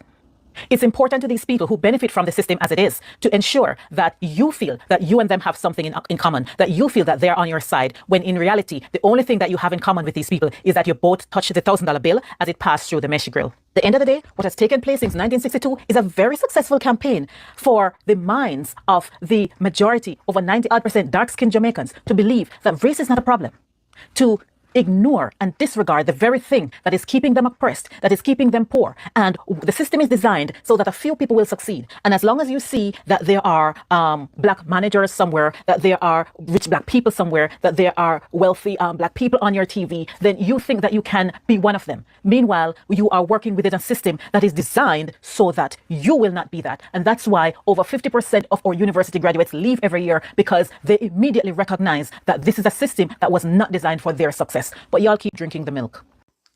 Thank you for this comment, because the intersection of classism, racism, and colorism in Jamaica is a much needed topic. And one of the things that I learned when I started looking into the history of all this is that integral to the whole concept of Jamaica's development post-colonialism was that we not talk about it. Do you understand? It was conditioned. It was a conditioning of the people to not discuss this. All the research on race in Jamaica talk about this silent topic that everyone knows, like everyone knows that this is happening and no one talks about it. And that's why anytime the issue comes up, you will see a whole bunch of people say, this has nothing to do with racism. This is an American thing. We have classism, yes. We have colorism, yes. But there's no racism here. A bunch of people are running up and are not understanding the intersectionality that is going on. Classism, racism, and colorism are intertwined in Jamaica. One does not exist without the other. And they are all the children of white supremacy. They are all born out of white supremacist culture that was handed down to us through colonialism. It took the United States more than 150 years after independence to have its racial reckoning with the civil rights movement in the 1960s. Jamaica has not yet had its racial reckoning. We have not yet gotten to the point where the majority of the people who are being marginalized, the people who are being denied access to the resources of the country they call home, the people who every day are subjected to the ills of racism, classism, and colorism in Jamaica, we have not yet gotten to the point where these people en masse are prepared to stand up for their rights against the minority non-black elite. But I strongly believe that a racial reckoning will happen in Jamaica. It may not happen in my lifetime, but it has to happen, because only for so long will a peoples endure oppression. And I believe we're still being oppressed. And just as African Americans stood up in the 1960s and said, enough is enough, I firmly believe that this day of reckoning will come to Jamaicans one day. After listening from the sister carefully, we can tell that this is a case of classicism. Classicism is always rooted to some extent from racism, you know. Another domain that the sister was speaking of was the domain of colorism. Colorism and classism always tend to tag along together, and both of these are still roots of the problem of racism. The third part is Okay, I think we get the gist of that. Something that was mentioned, I think the sister mentioned it, how she was responding to an Asian gentleman, and a lot of Jamaicans came to the defense of the Asian gentleman when it comes to this topic. And I found out true. I can't remember if we talked about it on Shoot the Breeze, if Uzuli brought that topic one time. But I know Uzuli and I talked about it. There's a Chinese woman in Jamaica who keeps talking about out of one, many people, and she's kind of rowing out Jamaicans, African Jamaicans. She's rowing them out, saying this was never a black country, and blah blah and blah and blah. And I'm like, wow. And then when I look at the comments under the video, there's a bunch of African Jamaicans who are like, yeah, you know what, she kind of right, out of one, many people and all this old bullshit. I'm like she said in the video, at some point there has to be a reckoning there. And I think wherever there's black folks, we know that the invisible hand in a lot of black countries, especially in the Caribbean, the invisible hand is a white one. We know this. But at some point, I think folks in the Caribbean got to get a little bit more serious about who they are and what those nations represent. The Arawaks were killed off. Columbus and them saw to that. Some Taínos still exist, etc. But in some of these nations, man, it's 85, 90 plus % black. It's time for us to step up and really claim these areas, these nations as black nations that are satellites of Africa. I think it's time we stood on that now. I'll be curious to hear what my panelists have to say. Let me hear from Buana on this first. Buana, what say you? Well, the Asian lady is right. Jamaica has never been a black country. Neither has the Bahamas. Neither has Barbados is attempting to be a black country. Neither has most African countries. They have never been black countries. And black people live there, black people work there, black people are in high positions of authority, but it's never been a black country is a country that the laws are thought about by black people primarily. They determine the culture of the society itself, the greater society itself. You can't have that after so-called colonialism when the laws of the country still reflect the common laws, the laws and traditions of the mother country. Where is that? That's the United Kingdom. That's England. You go into Africa, it's the same thing. The laws reflect the common laws of the mother country. Where is that? Usually is in England. So this is the reason why they still walk around. We still walk around wearing these wigs, these white wigs, which is Traore. I think you banned that. So, but Traore is trying to establish himself as a black country, a real black country, in terms of what that actually means. But as far as black country, in terms of just because you have the majority of black people living, that don't determine what a black country is. In Africa right now, all the countries were determined by the Berlin Conference. They determine the areas and section off and say Zimbabwe, Angola, Nigeria. The Africans didn't determine that. The Europeans determined, well, this is what a black country looks like. So we can section off certain territories and say, this is a so-called black country. And then they put their laws in the governance of the country and say, well, you all need to run this country like this, not the people within the country itself. So what determines a black country? Jamaica is, I don't completely agree with what the sister said in terms of building everything around race, even though I understand it's all connected. Jamaica is an interesting territory. Jamaica had two white prime ministers. Jamaica had Tiaga, and they had Michael Manley. People wouldn't consider Michael Manley a white man, but I consider him a white man. It's a strange thing. A bunch of black people putting them as prime minister is extremely funny to me. But I think that classism is a big thing in these Caribbean countries. Black people who are not white, but they act like white people. So since they can't leverage race within the country, what they leverage is class. Everything is tied to wealth, class. But as far as proximity in terms of getting certain positions and power, I wouldn't say that, because I know many people who have been able to reach high positions and they don't have proximity to white people. Their proximity is really to people who are in positions of power, elite people, elite black people who think like white people, but elite black people. So I wouldn't necessarily say there's proximity to white people at all. I know too many people who have ascended to high office without being associated with any white folks. This is a reality. What's interesting is the Kenyan guy talks about Jamaica and how Jamaica has been colonialized, but one of his first greetings was in Abari Ghana or Habari Ghana. It was Shalom. You say colonized.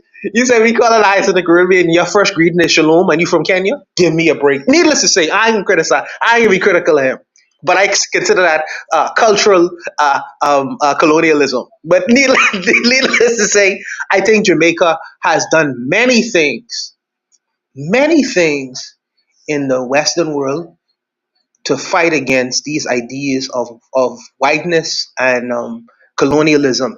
It just mention the name Marcus Garvey, the UNIA, Rastafarianism. That black religion was started. This is a unique thing because that's one of the unique religions. The Rastas say way of life was started. Black religions that was started in the Western world. Not even Haiti could claim the thing because Haiti got voodoo from Africa. So Rastafarianism was started really by blacks in the West. And that has been something that's been very potent in terms of ideological blackness throughout the Western world, whether you want to admit that or not.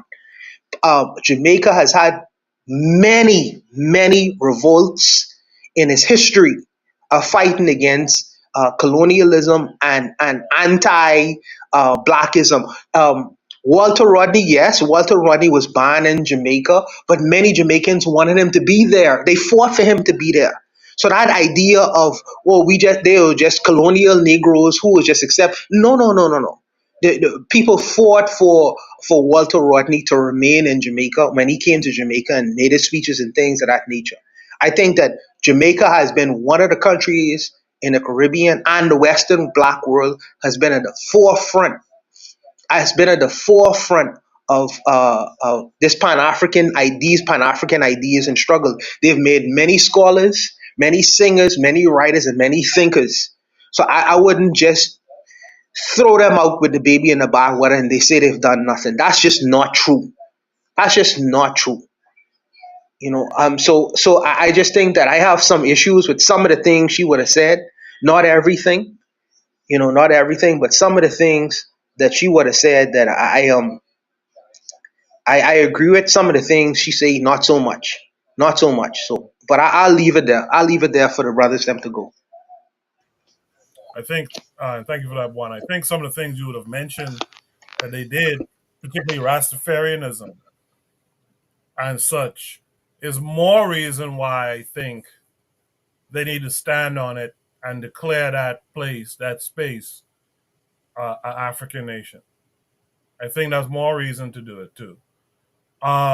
In the chat, Cheryl says, "You think Jamaicans bad? Go to Trinidad. 10 times worse." Sister Ross says, "The Chinese and the East Indian have taken over.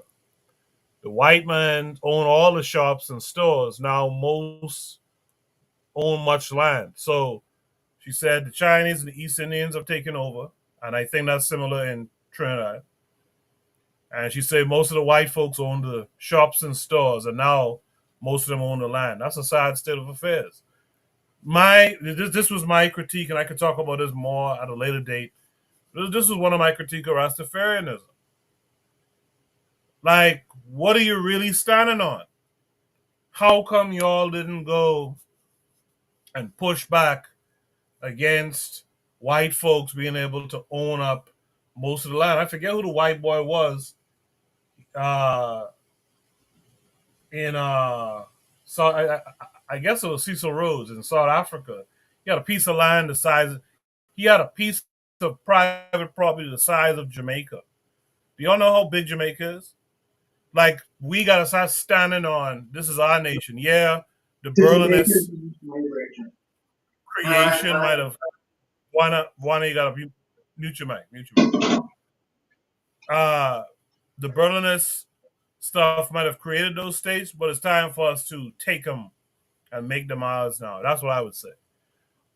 With that said, let me hear from Ditso. Ditso, what say you? Ooh, what don't I say? All right, I'm going to preface in the following way.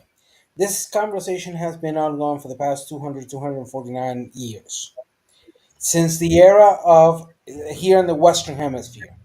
I'm specifically and concentrating on the Western Hemisphere. The example of Jamaica is that Jamaica is still under the Commonwealth of the United Kingdom, unlike what just recently happened with Barbados, who abandoned that Commonwealth and has sent a message to the Caribbean islands as well as to Canada and other areas that are still under the control of the Commonwealth. That fact, adding to the fact that just last year, less than 2 years ago, the community of Latin Americans and Caribbean states in Belgium demanded yet again that Europe pays for reparations for the Atlantic slave trade, which initiated a series of interesting new events that was not even mentioned throughout the diaspora in the Western Hemisphere. One of them was the admittance of that Portuguese president saying that, yeah, we fucked up, and it almost cost him his presidency because they tried to impeach him in the Portuguese Congress. Even the royalty of Portuguese criticized him, saying that he was just talking bullshit. Portugal has nothing to say sorry about. However, the interesting conversation in the Western Hemisphere. For example, you mentioned Rastafari, but I ask you, is anybody aware how many religions have been created in the Western Hemisphere? From Haitian voodoo to Obedea to Obea to Butuque to Candomblé to Macumba to Kimbanda to Santo Daime. You have the Guatambu, the Dugu, the Confa. You have the Montamentu from the Dominican Republic. So what's interesting in that point of conversation in matters of the Western Hemisphere is that the death of the last 200 years in regards of the conversations of, first, how the fuck did we become independent? Second, what that independence meant to Afro descendants of slavery as well as to indigenous community and any combination of those two. And that is a problem that emanates not only from the house, the parents, but also the schools and the government. That's a fact sense. Adding to the fact of United States based imperialism that has done all the efforts possible to raise the identity. Look at this. Jamaicans are Americans. They are Afro Americans. Yes, the area they live in is called the Caribbean, and more specifically, the country they're called is Jamaica. But that's just minutia. That's like denying the fact, or that would be like somebody saying Morocco's all Africa type of conversation. When that diversity of understanding that Americanness is far more ample in the historical factual sense would give us far more, better elements to understand that the spectrum of that diaspora that we've been and are talking about and we belong to. So how do you fight classicism and colorism throughout the whole continent? Well, one of the major elements is understanding our fucking history and understanding the minutia of that particular history. Understanding that countries like Jamaica or Haiti, etc., are black countries in the modern sense of the conversation. They are countries whose independence depended heavily on the influence of Afro communities, of Afro descendancy of communities. They are all ultimately from Argentina up to Canada plus the Caribbean. All nations have foundational Black Americans. Regards of the conversation of Rastafari and any other religion, that's a conversation for another day. I do have my own criticisms in regards of religions. I'm an atheist, so all religions are bullshit for me. But anyhow, that's another conversation. The point of this conversation, I think, is that yeah, the hard work is ensuring that the primary element of education is reinforced with the facts and not the Eurocentric way of teaching history. Two, I would say that the other major aspect is that we have to ensure more election of our representatives in our own respective countries that respond to that particular necessity. And the third aspect of fighting that colorism is turning, and this goes towards the United States, is turning to the United States and reminding them, hey guys, you're not the only Americans in this fucking world. Get off your high horse And, you know, the Americanness and the history that unites us is not exclusive, and you have no monopoly over it. You're just one more country in this whole American experience and history and fight for freedom, etc. So, with those elements, we can continuously then restructure our societies to start minimizing the problems of colorism and classism and racism.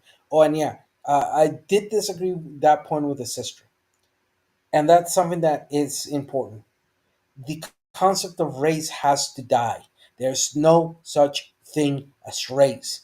There's ethnicity, and ethnicity is highly attached to either nationality as well as ethnicity is tied to cultural practices. So, in this manner, what I want to say and conclude and land the plane, the only way we solve and start initiating the solving the problem is not the easy way.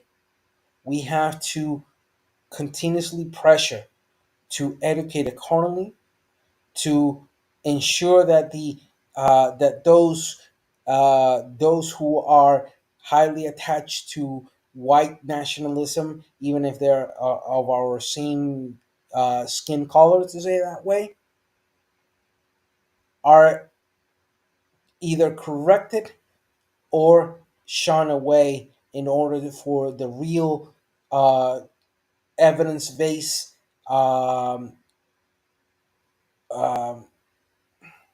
secular approach in regards of how we teach our history.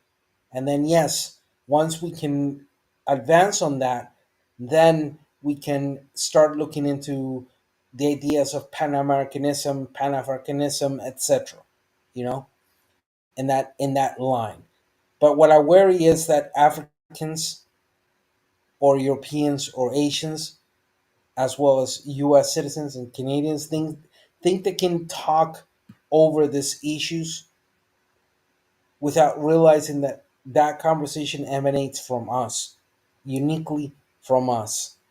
They're not welcome at the table, and those conversations have to be extremely well defined.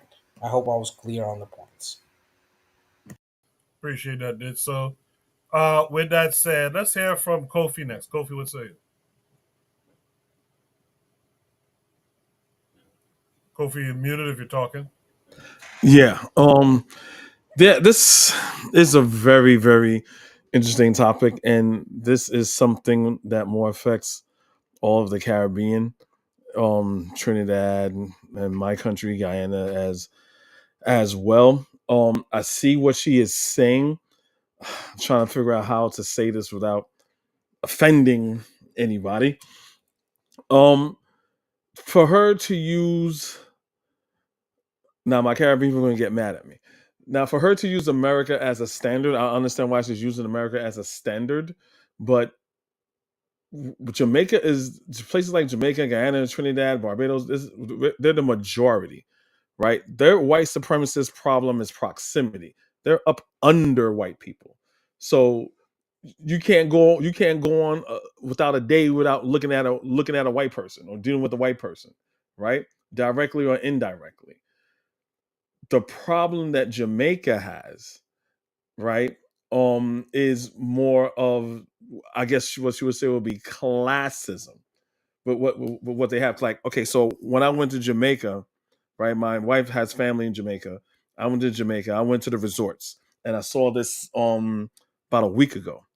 All these beautiful resorts in Ocho Rios and all these places. You think like, oh wow, Jamaicans are doing well. Probably like a rich Jamaican that owns this.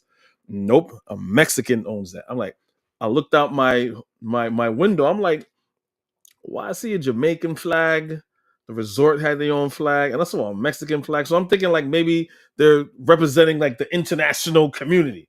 Nah, all I saw was a Jamaican flag and a Mexican flag. I'm like, yo, what the hell? So I asked one of the people that work at the hotel. I was like, oh, nah, Mexicans owns this. I'm like, they do? Yeah, Mexicans owns that. They owns this whole resort. And I saw this on YouTube the other day. Like most of the resorts in Jamaica are owned by not by Jamaicans. They had this one guy. He owned a resort. Is a Jamaican guy. He owns a resort. It start off as a bar, and it's nice. It's nice. I want to go on patronize the guy's business, but compared to the ones that they got freaking palaces, and it's acres and acres and acres of it, right? So in Jamaica, when I've been there, is yes, everything is ran by black people. So I guess you would assume that everything from the top on to the bottom is being ran by black people. So yes, you're always going to have elites, right? And this goes for African countries as well. Yes, the people have to uprise and get rid of and topple the elitism that they have over there by selling out the country. You guys are the majority. I hate to sound like FBA here. It's like, how you guys are the majority and you still got shit that and all that other bullshit. There's corruption in every country, right? So in Jamaica, so let's take my country for instance, a little bit different. And my country is like, yeah, if an Indian gets in office, you just fucking know. Everyone expects the worst. Same thing if a black person gets in the office in my country, the Indians were like, oh shit, okay, what's gonna happen, right? Here you have to hold your own people accountable. You know what I'm saying? So if they sell like, okay, you guys are selling all these resorts, you're selling beachfront property, you're selling all these big businesses, and the excuses is like, well, look, there's gonna be more jobs for Jamaicans if we have them develop this land here and open this store, this resort here. Is going to be more for us. Okay, but why can't you welcome black investors? Why are you only selling out to Europeans and Asians? Right? Why are you? I understand what she's saying, but I wouldn't use what's going on here in America as an example, right? It's more what's happened over there in with Abraham Chorley over there. So what he did, that's what he do. It's not a bunch of white people on your neck. Like I always say, is when I have in spaces, FBA spaces, I'm like, look, if something's going wrong in an African country or a Caribbean country, is due to corruption and classism and elitism. We don't have Trayvon Martins. We don't have Fernando Castillos. We don't have Sandra Bland's. We don't have Karen saying you can't sell water. What you're doing in this pool. We don't have that type of systemic racism in those countries because it's majority black. So we maybe to her point, she's to what the Jamaican lady is saying. Well, okay, since we don't have those problems, I mean, there's no racism. But I think the problem is more elites, is more to the elites. If you guys are the majority, the country's supposed to represent the people. Government's job is to take care of its people and to make sure that its people thrive. So whatever decisions that the government makes, it has to be beneficial to its people. So once the people realize that, they need to overthrow the goddamn government, and yes, they do need to have a revolution. So that's pretty much it. Kofi, please, Coco, allow me, bro. Kofi, the problem, I understand what you're saying because what you're saying makes perfect sense. But here's the issue: what happens when we form a coalition of people? Like let's just say, for example, a New Jewel movement, and we overthrow the Western style puppet government. You know what's going to happen in the United States? In the United States, let's say a person like Ronald Reagan say, "Oh, y'all want to do things your way, so y'all don't want to do things our way because America is our backyard.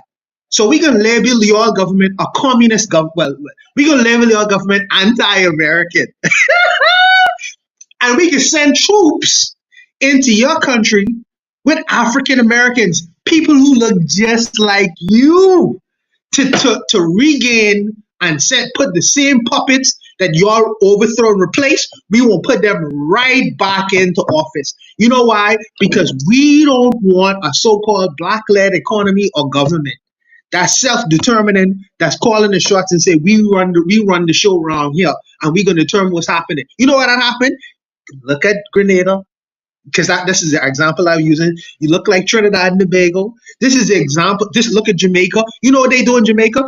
If when Michael Manley didn't decide to carry the United States line in the puppetry, you know what they do? They flood the country with guns. Flood the country with guns and give it to the opposition, people like Edward Seaga, and say, if you don't follow us, we're going to make your society ungovernable because we're going to give military style guns to the opposition, people who don't like you. So it makes your country ungovernable. And then they gonna say they gonna send the news in and they say, look at what the Jamaicans are doing to themselves. This is how international politics really play outside of America. So the people in America question like, well, why can't those stupid black people learn to run themselves? Why can't they do it the right way, like how we do it in America? This is what they don't tell the Americans on the ground. But needless to say, I just really wanted to put that as something in the mix for the discussion at large. No, you're absolutely right. I was the first thing that came to mind. I didn't mention it was Grenada, and I think these countries are fear of embargo. So it's like, okay, they're gonna either turn the country inside out where it's impossible to govern, or they'll just do an embargo on us, and then they'll just literally economically starve us out, and twisting your arm to their will. That's why I'm not a person that is like, so if I hear, okay, there's an African country and they're dealing with Putin, I'm like, okay. You know what I'm saying? I get it. Oh, I'm dealing with China. Okay. I get it. Me as an American is like, wow, damn, that's messed up. But me as an African, I'm like, okay, I hope to do a good deal. So I get this is a nuanced conversation, and you are right. But Oh, maybe if the sister knows, like, these are these things happening internationally, because she's getting the people, she's getting the grassroots of basically saying, hey, look, we need to take the government to task, and you're selling the country out. And as the government, your job is to protect and facilitate the needs of the people. And these doesn't facilitate the needs of the people. They're making a bad deal. Jamaica is getting less and less black. But I do, Juana is right. I'll end on that point. What do we do moving forward once we do what the sister is trying to do? And I'll leave that conversation so on the floor. I want to just kick into this. Two very important things. Well, three.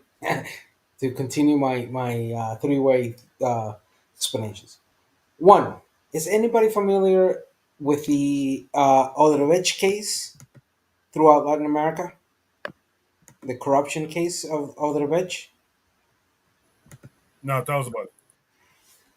Odebrecht case, about 8 years ago, was one of the major bribery cases that happened. Odebrecht was a one of the biggest um, companies that uh, based itself on engineering and contracting company in Latin America. Basically, it constructed power plants, railroads, ports, airports, including Miami International Airport. Is also involved in mining, offshore oil and gas rigs, steel mills, petrochemicals and nuclear plants, sanitation, irrigation projects. So these guys were the biggest throughout the Western Hemisphere. I mean, one of the biggest. And what was it? About 10, 15, in the last 10, 15 years, rumors started spreading that Odebrecht was paying bribery in countless governments. We're talking about briberies to win contracts that were valued at anywhere between $3.3 billion to $10 billion. And for that, it paid anywhere between 780 million to $1 billion in bribes to government officials throughout all Latin America and Caribbean. So this example tells us two things. One, The cost of independence and the cost of freedom is that we enable those who we elect into office to continuously be tempted by the private industry corruption. I'm going to tell you another case. Here in Costa Rica, 10, 15 years ago, a Canadian company ran and won a to be able to gold mine in the northern part of Costa Rica. When we found out how they won, we started protesting and we kicked the company out of here. And this was not the first time we've done that. Back in the 70s, we kicked out Alcoa, another company who was coming to do steel and mining and all that bullshit. So we kicked the ass of that company, the people. We took them out. They sued us. They sued the country. We won that case, and Infinito Gold, and we pretty much cost the job of, I don't know, 10,000 Canadians. We cost them their jobs, and you know what? We're proud of that. Sorry, we're not sorry. We're sorry that 10,000 people were unemployed because they worked for a company that wanted to steal our gold. And they were doing so by bribing our politicians. So the same case is happening right now with Huawei. We're trying to set up the 5G networks here in Costa Rica. And what we just found out? Again, same BS. So when you say pick up your bootstraps, it's bullshit under the context of the pressures and the systematic destruction of those systems that were and have been set up to for the people, by the people, etc.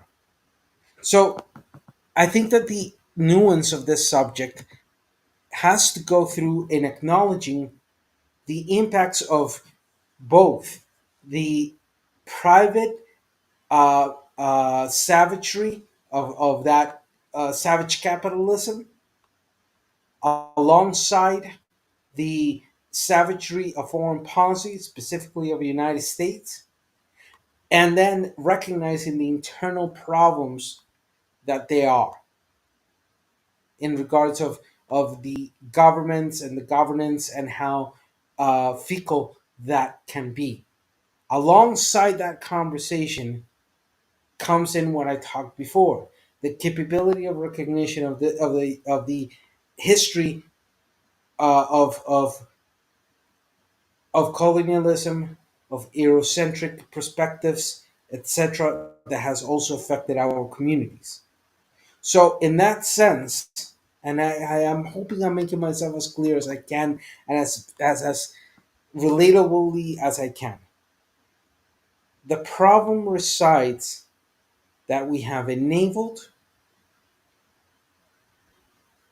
a stereotypical conversation without going more into the depth and the nuances that this requires. And that, unfortunately, is the debt that we have with those that came before us.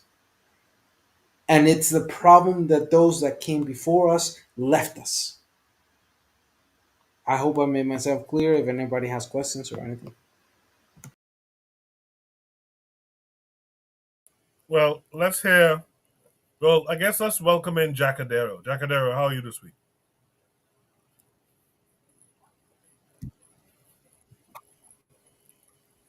I'm well. There's like Jacadero, a thank you so much.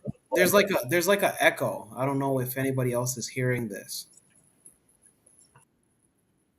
You might have YouTube on while the software is giving you the feed Oh, in the gotcha. background. So turn off Okay. the YouTube. But Jacadero, what are your thoughts here?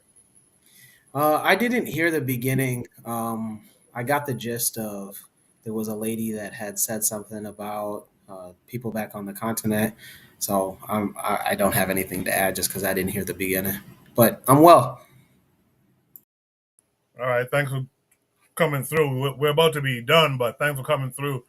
But yeah, the conversation, this lady was really breaking down the racial hierarchy in Jamaica. And, we've been commenting to that sentiment since some of us take different stances on it. Like Juana's a little bit different than me. But the idea, I'm trying to find the prompt and I can't find it now. The idea is that we're looking at racism, classism, and colorism in the black diaspora. And we just use Jamaica as one such example.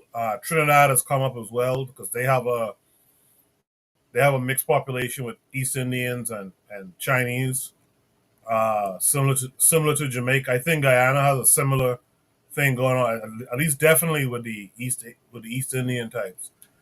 Us not so much, but that's going to change soon, I imagine, right, Juana? Yes, it's gonna change. The dynamics of it is gonna change soon. Primarily, we can probably see a lot of Bantu people here. We have some Cubans coming in. One of the things that briefly, I'll be very brief. I think that some of the brothers in America, in particular, let me address who I address it. Brother Bakari. Brother Bakari will talk about blackness being people who look like him. Okay? Now, Brother Bakari is talking from a perspective of somebody who is from Glen Island, Mississippi. Most of the people in Glen Island and Mississippi look like Bantu people, for whatever that means, West African people. But I'm knowing that, see, Ditso is black, but he is also indigenous. Indigenous. So he doesn't look like the typical Bantu person, but he is a black man. But he is a black man. And I also know that if you know anything about the Caribbean, and Kofi will confirm this, there are people from Guyana who have mixed with East Indians. East Indians. Black African people who's mixed with East Indians.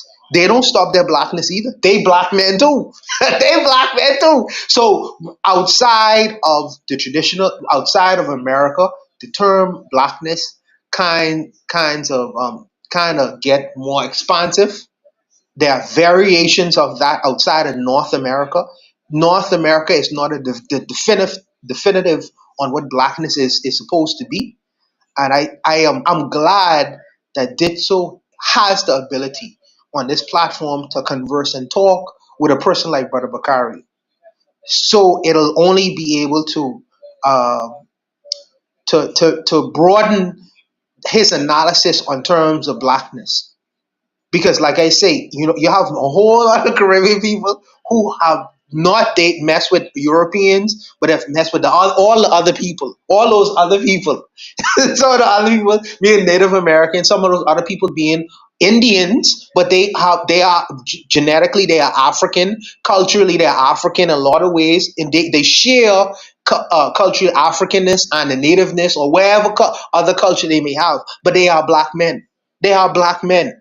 So I think that is a good narrative to bring to the table to have discussions about it. So I glad that we haven't at least having a dialogue about this idea of blackness, because North America is not the definitive, is not the benediction on what blackness is supposed to be, because you have a whole lot of other people in the Americas who will challenge that idea. So I just really wanted to leave it there, just to be brief. I appreciate that, Buana. Well, I guess Black Steel, you've heard everything everyone else had to say. What say you to this topic? I think the sister was absolutely correct in her assessment, right? I think what she said something. The thing she said mentioned about how racism, uh, not just classism, not just elitism, but it's racism. I think she's very astute, and I think sometimes what happens is that when you have majority black countries, right, people like to pretend that racism really isn't a thing. Um, and I think that that's something she really touched on. when she expressed how, in reality, and you look at the situation, the lower class people of the island are always going to be 99% black. You're going to have a small upper elite, right? Usually, you may have a few black people into those circles, but more than likely they're going to be white. So there's very much a caste system, and you can look at it like, for example, South Africa, which is a majority black country, but yet white people are still at the top, even after apartheid. South Africa is the most, divided country when it comes to wealth, you know, in the world, just about, because most of the wealth is held by a few, which usually are white people. So I think this idea, what she's saying is that, because um, we live in a country that's majority black, the thing that's not holding back people is not racism, right? And she said something else about how some Jamaican people come to America and they think they're better than other black people, especially the black people here in the US. They seem to have that. Well, if we're able to come to your country and make it, why can't you? Right?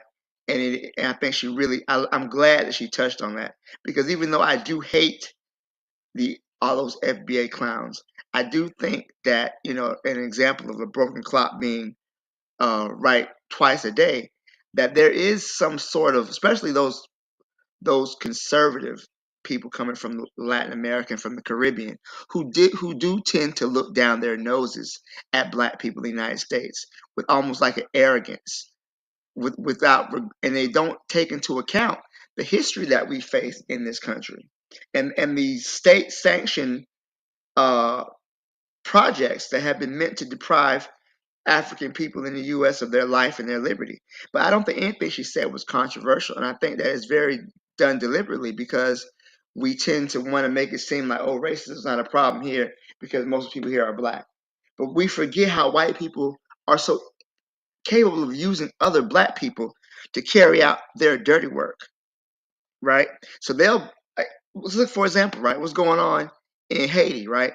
They want to send those Kenyan peacekeepers to Haiti, but the Kenyan people didn't want that.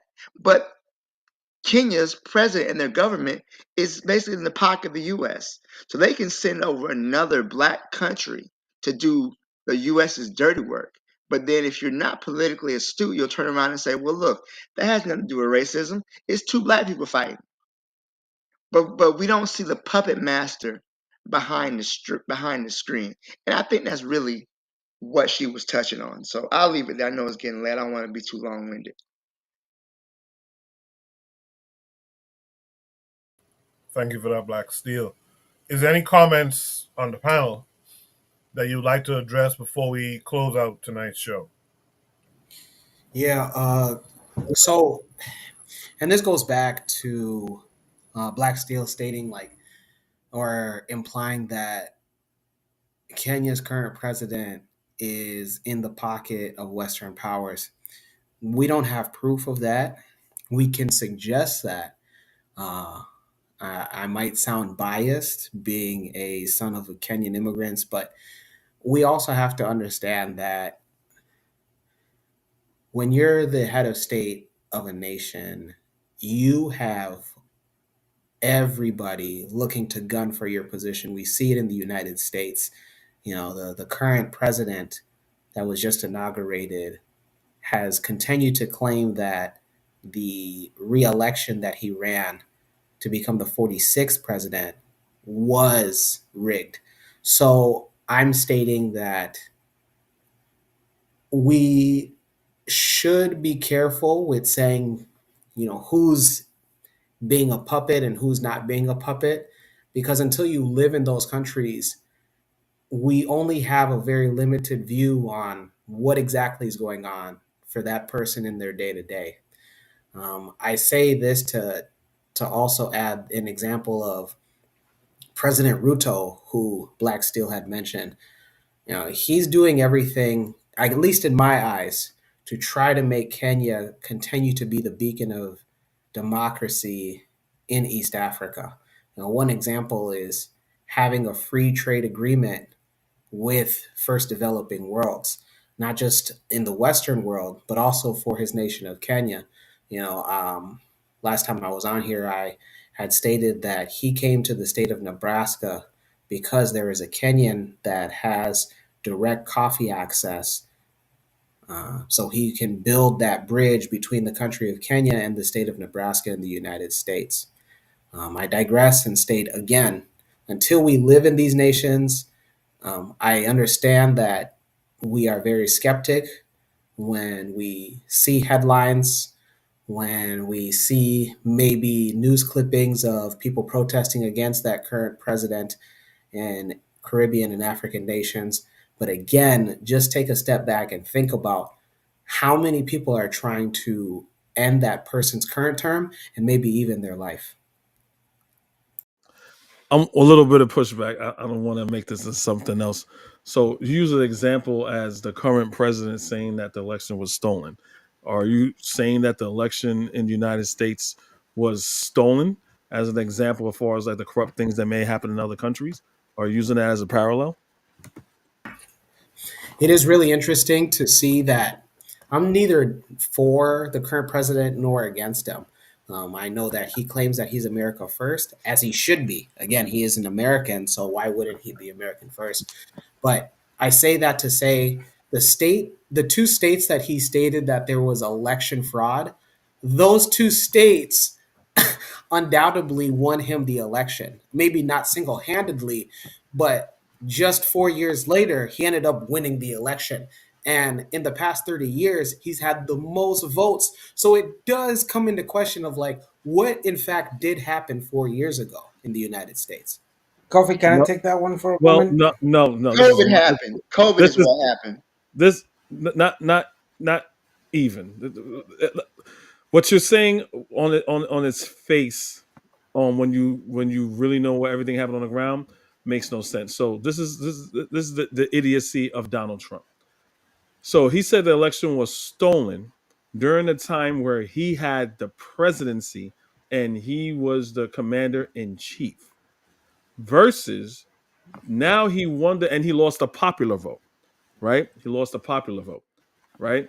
Now he is in now Biden was in charge, and he won the popular vote not by much, only by 1.5 million. And the question is, okay, why did you win it? If it was stolen the first time, and the Democrats had control of government, right? When you were president, now that the Democrats are in charge of an election that you won, how does that make sense that if they were stealing the elections when you were president, how are they stealing elections now when they're in charge of the government? Trump's idiotic answer, well, it was too big to rig. That it just simply makes that's not true. If you look at the January 6th hearing and everything that Trump did, from the fraud electors, from everything he did, his criminality, and all the people that was in his cabinet saying what he did verbatim, this is the things that he did, and their testimony and everything they said was corroborated with all the things that they said. So him saying it is one thing, him proving it is another thing. It was turned down in 50 court cases. His attorney general, William Barr, said, I don't see no fraud. People in his cabinet told him, like, there is no fraud. We investigated. There's no fraud. He's still going to campaign 8 years later saying there was fraud. So I just wanted to correct you when it came to that. He's so spiteful that people in his cabinet, because I think the Iran is still has a threat against John Bolton, which is a freaking war hawk. He never saw a war that he didn't like. Biden gave him protection. You know, they have, okay, we're gonna give you protection because there's a threat on your life. Trump, I just heard like yesterday, took it away. It's like, why are you gonna take away on security deal from John Bolton knowing there's a threat on his life? Did they retract the threat? No, but you know, Trump said, well, you know, sometimes you can't have security for the government all your whole life if you're not in government anymore. He's a fucking bastard. He's a liar. And the reason why, and I'll end it here, the only reason why Trump won this presidential election is because the Republicans did a very good goddamn campaign of disinformation. and moving the goalposts and distraction. And America is racist and sexist. Those two combination of things is why Trump eventually, one of the first Republicans in a long time, won the popular vote.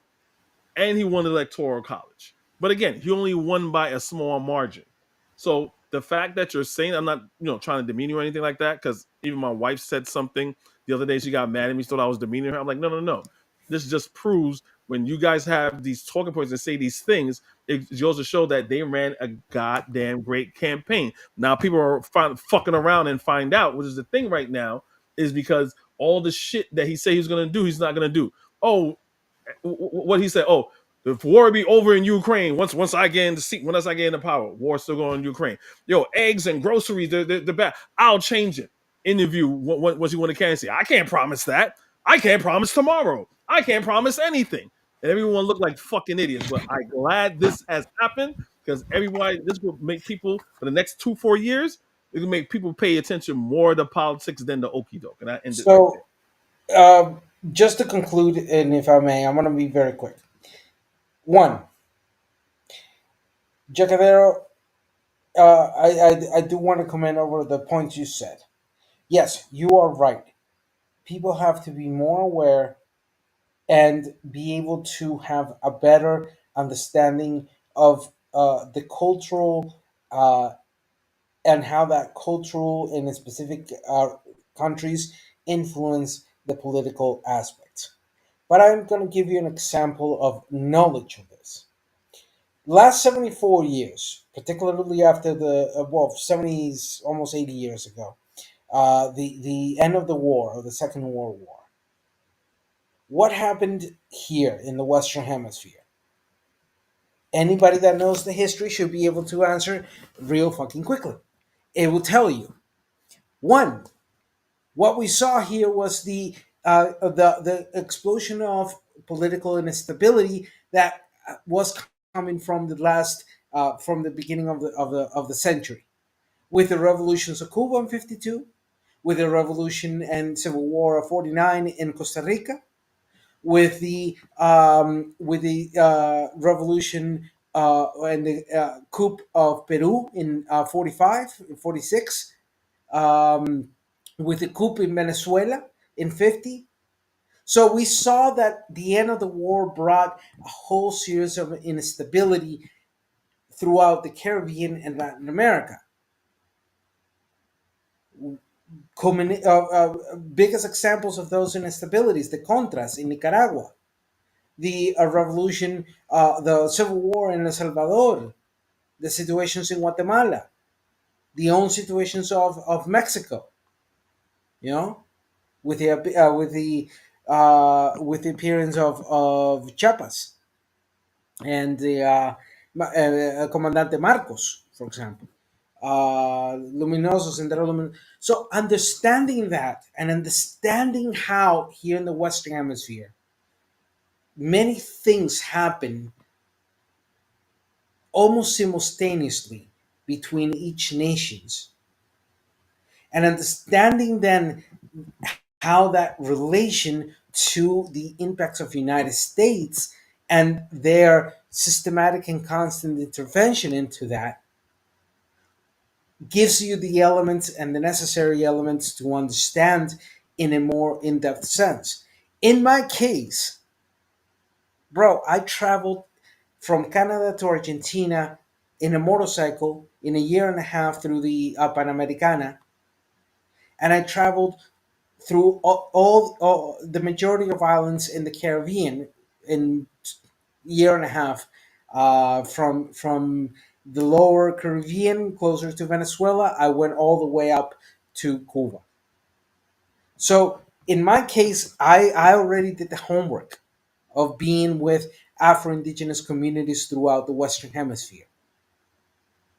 And I grew up with that nearness, not only in the people sense, but also in the political sense. Because my first political experiences was meeting Aristide, was living through an attempted coup in Venezuela in '92, was having to live through car bombs in Colombia, having to live through the this century's turn of centuries protests against the free trade agreements in Costa Rica, and the big social protests against the privatization of the electrical Costa Rican Institute back early '99, change of century. So all those type of things have given me the elements to then be able to sit down and thoroughly understand not only the nuances in each of these nations, but what is lacking on the front of understanding our identity, and why I've said that this is a conversation that has been ongoing for the past 200 years. Well, 200, 250.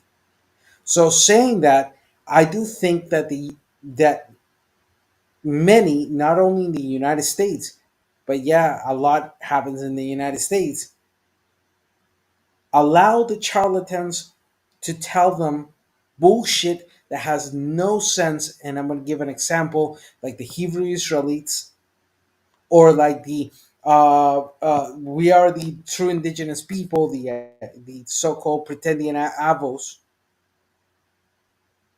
to sell them bullshit,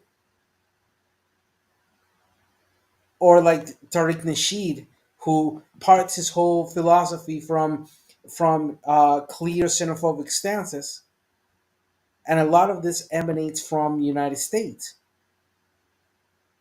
But at the same time, I can recognize the failures of the Rastafari. I can recognize that the lack of education in regards of identity in Caribbean nations have not educated them over what their Americanness is.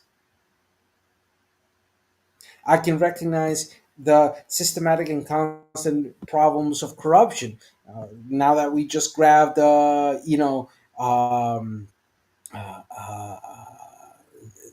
Jamaica, hell, I'm afraid to even start mentioning the last 30 years of corruption in Jamaica. So the point being is, yes, you are right. But in order to do that, there has to be an individual compromise to get the fuck out of your comfort zone. With this, I end. Appreciate that. Is there any more last thoughts on this prompt? In the chat, Cheryl says the Dems lost all the swing states. He lost Pennsylvania because how black people voted or didn't vote in Pennsylvania, talking about Trump. Ike and Fire says, I'm glad that Trump won. I would never vote with homosexuals. Cheryl said the Chinese were definitely involved in elections. She kept getting texts, Chinese phone calls and texts. It was hilarious. Ike says Trump canceled the Paris Agreement, so that's the motive for the Chinese involvement in the last election. And then he said, and Biden reinstated the Paris Agreement when he won. Jose says, and shout out to Jose for being here. Jose says, no, quote unquote, revert to saved MG2 voice. Lastly, Cheryl says, in 2020, on election night, I got a call from a Chinaman. I said hello. He said hello back in Chinese, then said, oh shit, and hung up. And she laughs and says, no cap. That's the show for tonight. Before my panelists leave and before you guys leave from the chat, I'd like you guys to give a shout out of something positive in your life or something you've seen in the black world. I think someone wanted to say something just now. Who was that? Nah, that was me. I just wanted to respond to one of the comments there. If you're voting, if you're a one issue voter and you voted for Republicans or you didn't vote at all because you think Democrats are voting for gayness, number one, there was no bill or anything about homosexuality. You're just misinformed. One, two. If you're going to vote for the Republicans, there's a huge Republicans called the log cabin Republicans. and it's a group of Republicans that are just gay. The biggest transgender spokesperson in America is on the Republican side, and its name is Caitlyn Jenner. So please be more informed.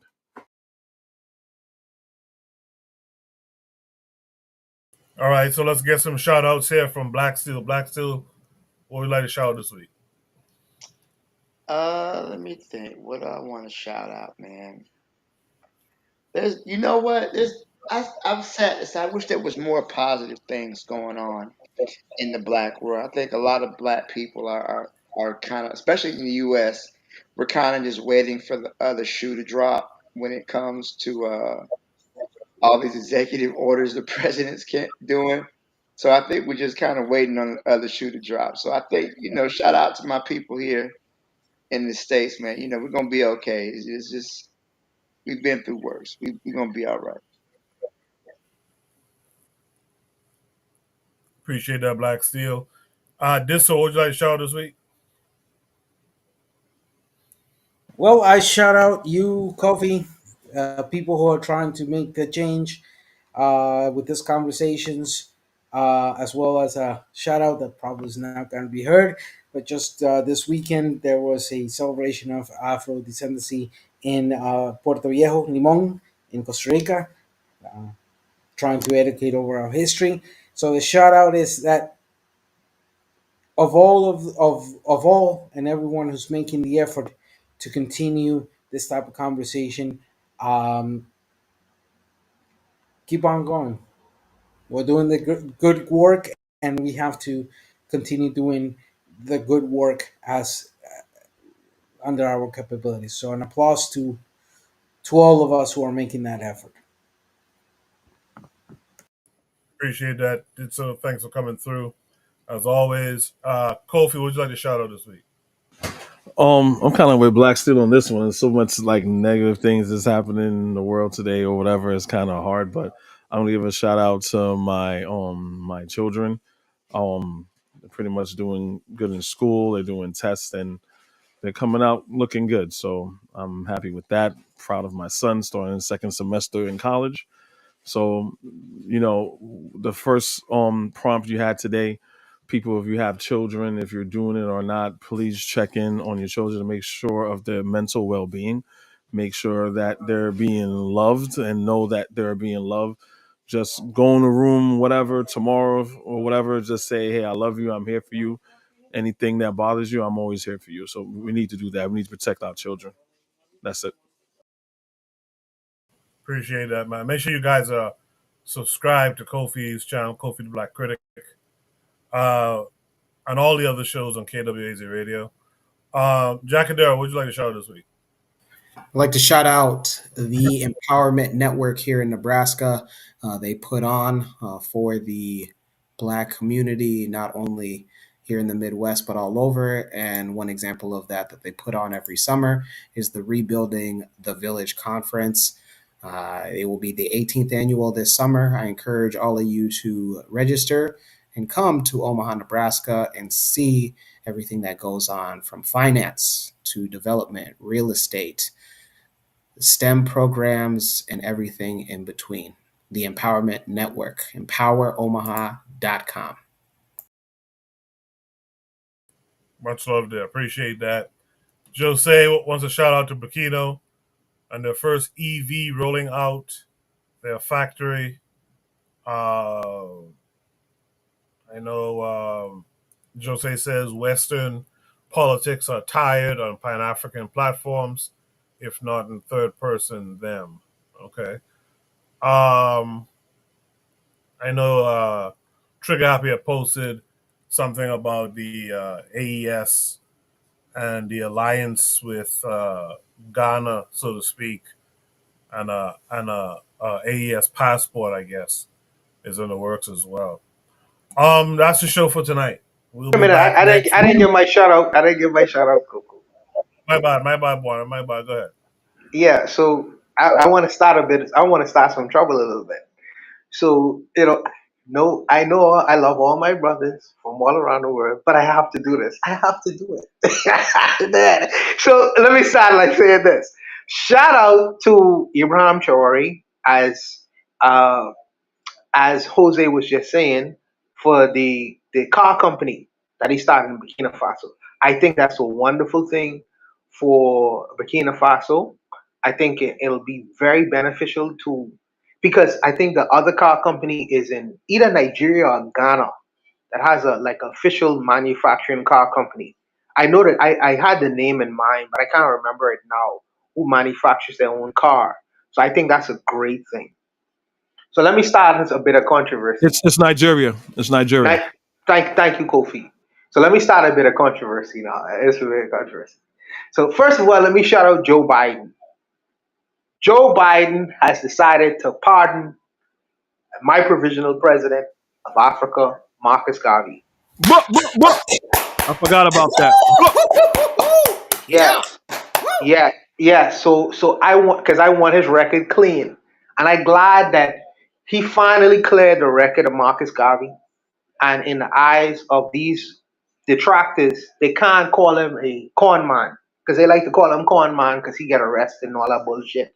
But now his record is clean now, so you can't disparage the man and call him all kind of crazy names because his record is clear.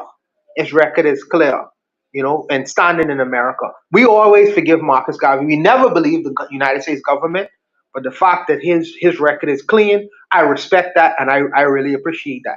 Let me say this too, and this could be bad because Oliver carried them. They're already on my back, but I gotta do it. I gotta do it. Shout out to Donald Trump. You know why? Because Donald Trump has decided to remove aid and cancel aid in Caribbean and African countries. For me personally, that is a win. That is a win. Keep your money, keep your ties. See, money come with, when you give people money, it come with obligation. People that don't give you free money. No. Keep your money, but understand that we now can charge you. We charging you now. You using our waters, the Caribbean waters, to bring your goods and services to the United States. Panamanian waters, we charging you off of that now. Just as you say, y'all ain't giving us nothing. We ain't giving y'all nothing for free. So we charging y'all now. African countries follow suit. African countries also need to follow this too, as they've been doing. Y'all want to have what do you call it? A hermit kingdom? Y'all want to close all of the? No problem. The Caribbean countries now have to form more bonds with African countries. See, I love what's happening right now is because I tell Brother Bakari this the last time. Black people don't move until their back is against the wall. Donald Trump putting y'all back against the wall now and making y'all do what y'all didn't want to do in the past. Which y'all so comfortable getting all y'all aid, all y'all money, all y'all this and all that. Now he forcing y'all to work together. He's saying, listen, we gonna have a kingdom unto us, our hermit kingdom, like North Korea. Say we closing the doors to everybody else. We ain't giving y'all nothing. Get it out of the mud like how we get it. I say no problem. If Africa is the richest country, they being forced to prove it. Forced to prove it. If you all say y'all are richest continent, prove it. Y'all have the money, y'all have the ability, y'all have the brain power, prove it. This is the challenge that's being issued with all these countries, so-called black countries. I ain't mad at him for doing that shit. I am not. I gotta tell you. So keep your money. We could just charge you. No problem. As far as there's other issue, shout out to him for cancel. The birthright citizenship issue is something that I think that the brothers and sisters should look more into. I'm not going to comment on that as yet, but I know the implications of it within America. But I would just give the brothers them time to look more into it before we have a discussion on it. I want them to look more into it because I don't want them to shoot off before they understand the implications that I get. So I will hold off on that. But all I would say is thank you for canceling aid for African and Caribbean communities. Thank you for doing that. So now we gotta have to do it ourselves. Your back is against the wall. As far as the legislation in America, I'll let Kofi and all American brothers deal with it. The only thing I would say is, yes, he cancel the civil rights bill. One of the things that Brother Bakari touts is HBCUs all the time. HBCUs. HBCUs.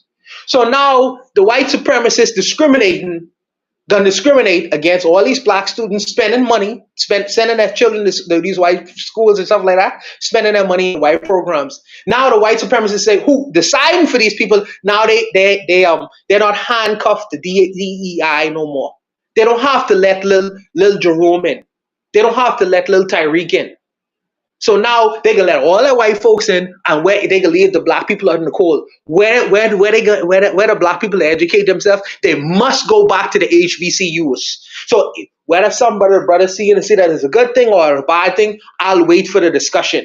But now their back is against the wall. They forcing you to go spend the black dollar in black institutions. He forcing you to do that. It's unfortunate that he'd have to do it this way, but he forcing you to do it. Because where else he can spend it?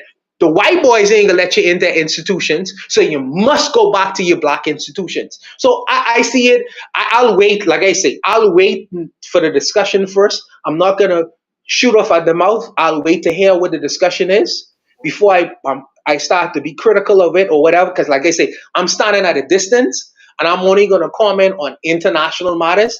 I'll let the Americans handle their business inside America, and I'll just listen to the discussions, and where I can respond or give my opinions. If they ask me for it, I'll give my opinions and leave it there. But that's all I wanted to say, Koku.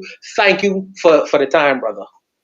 Yeah, the one I just want to say real quick, they put a block to him about birthright citizenship. The court put a block to it. And I ain't mad at you when it comes to the Trump stuff. You are right.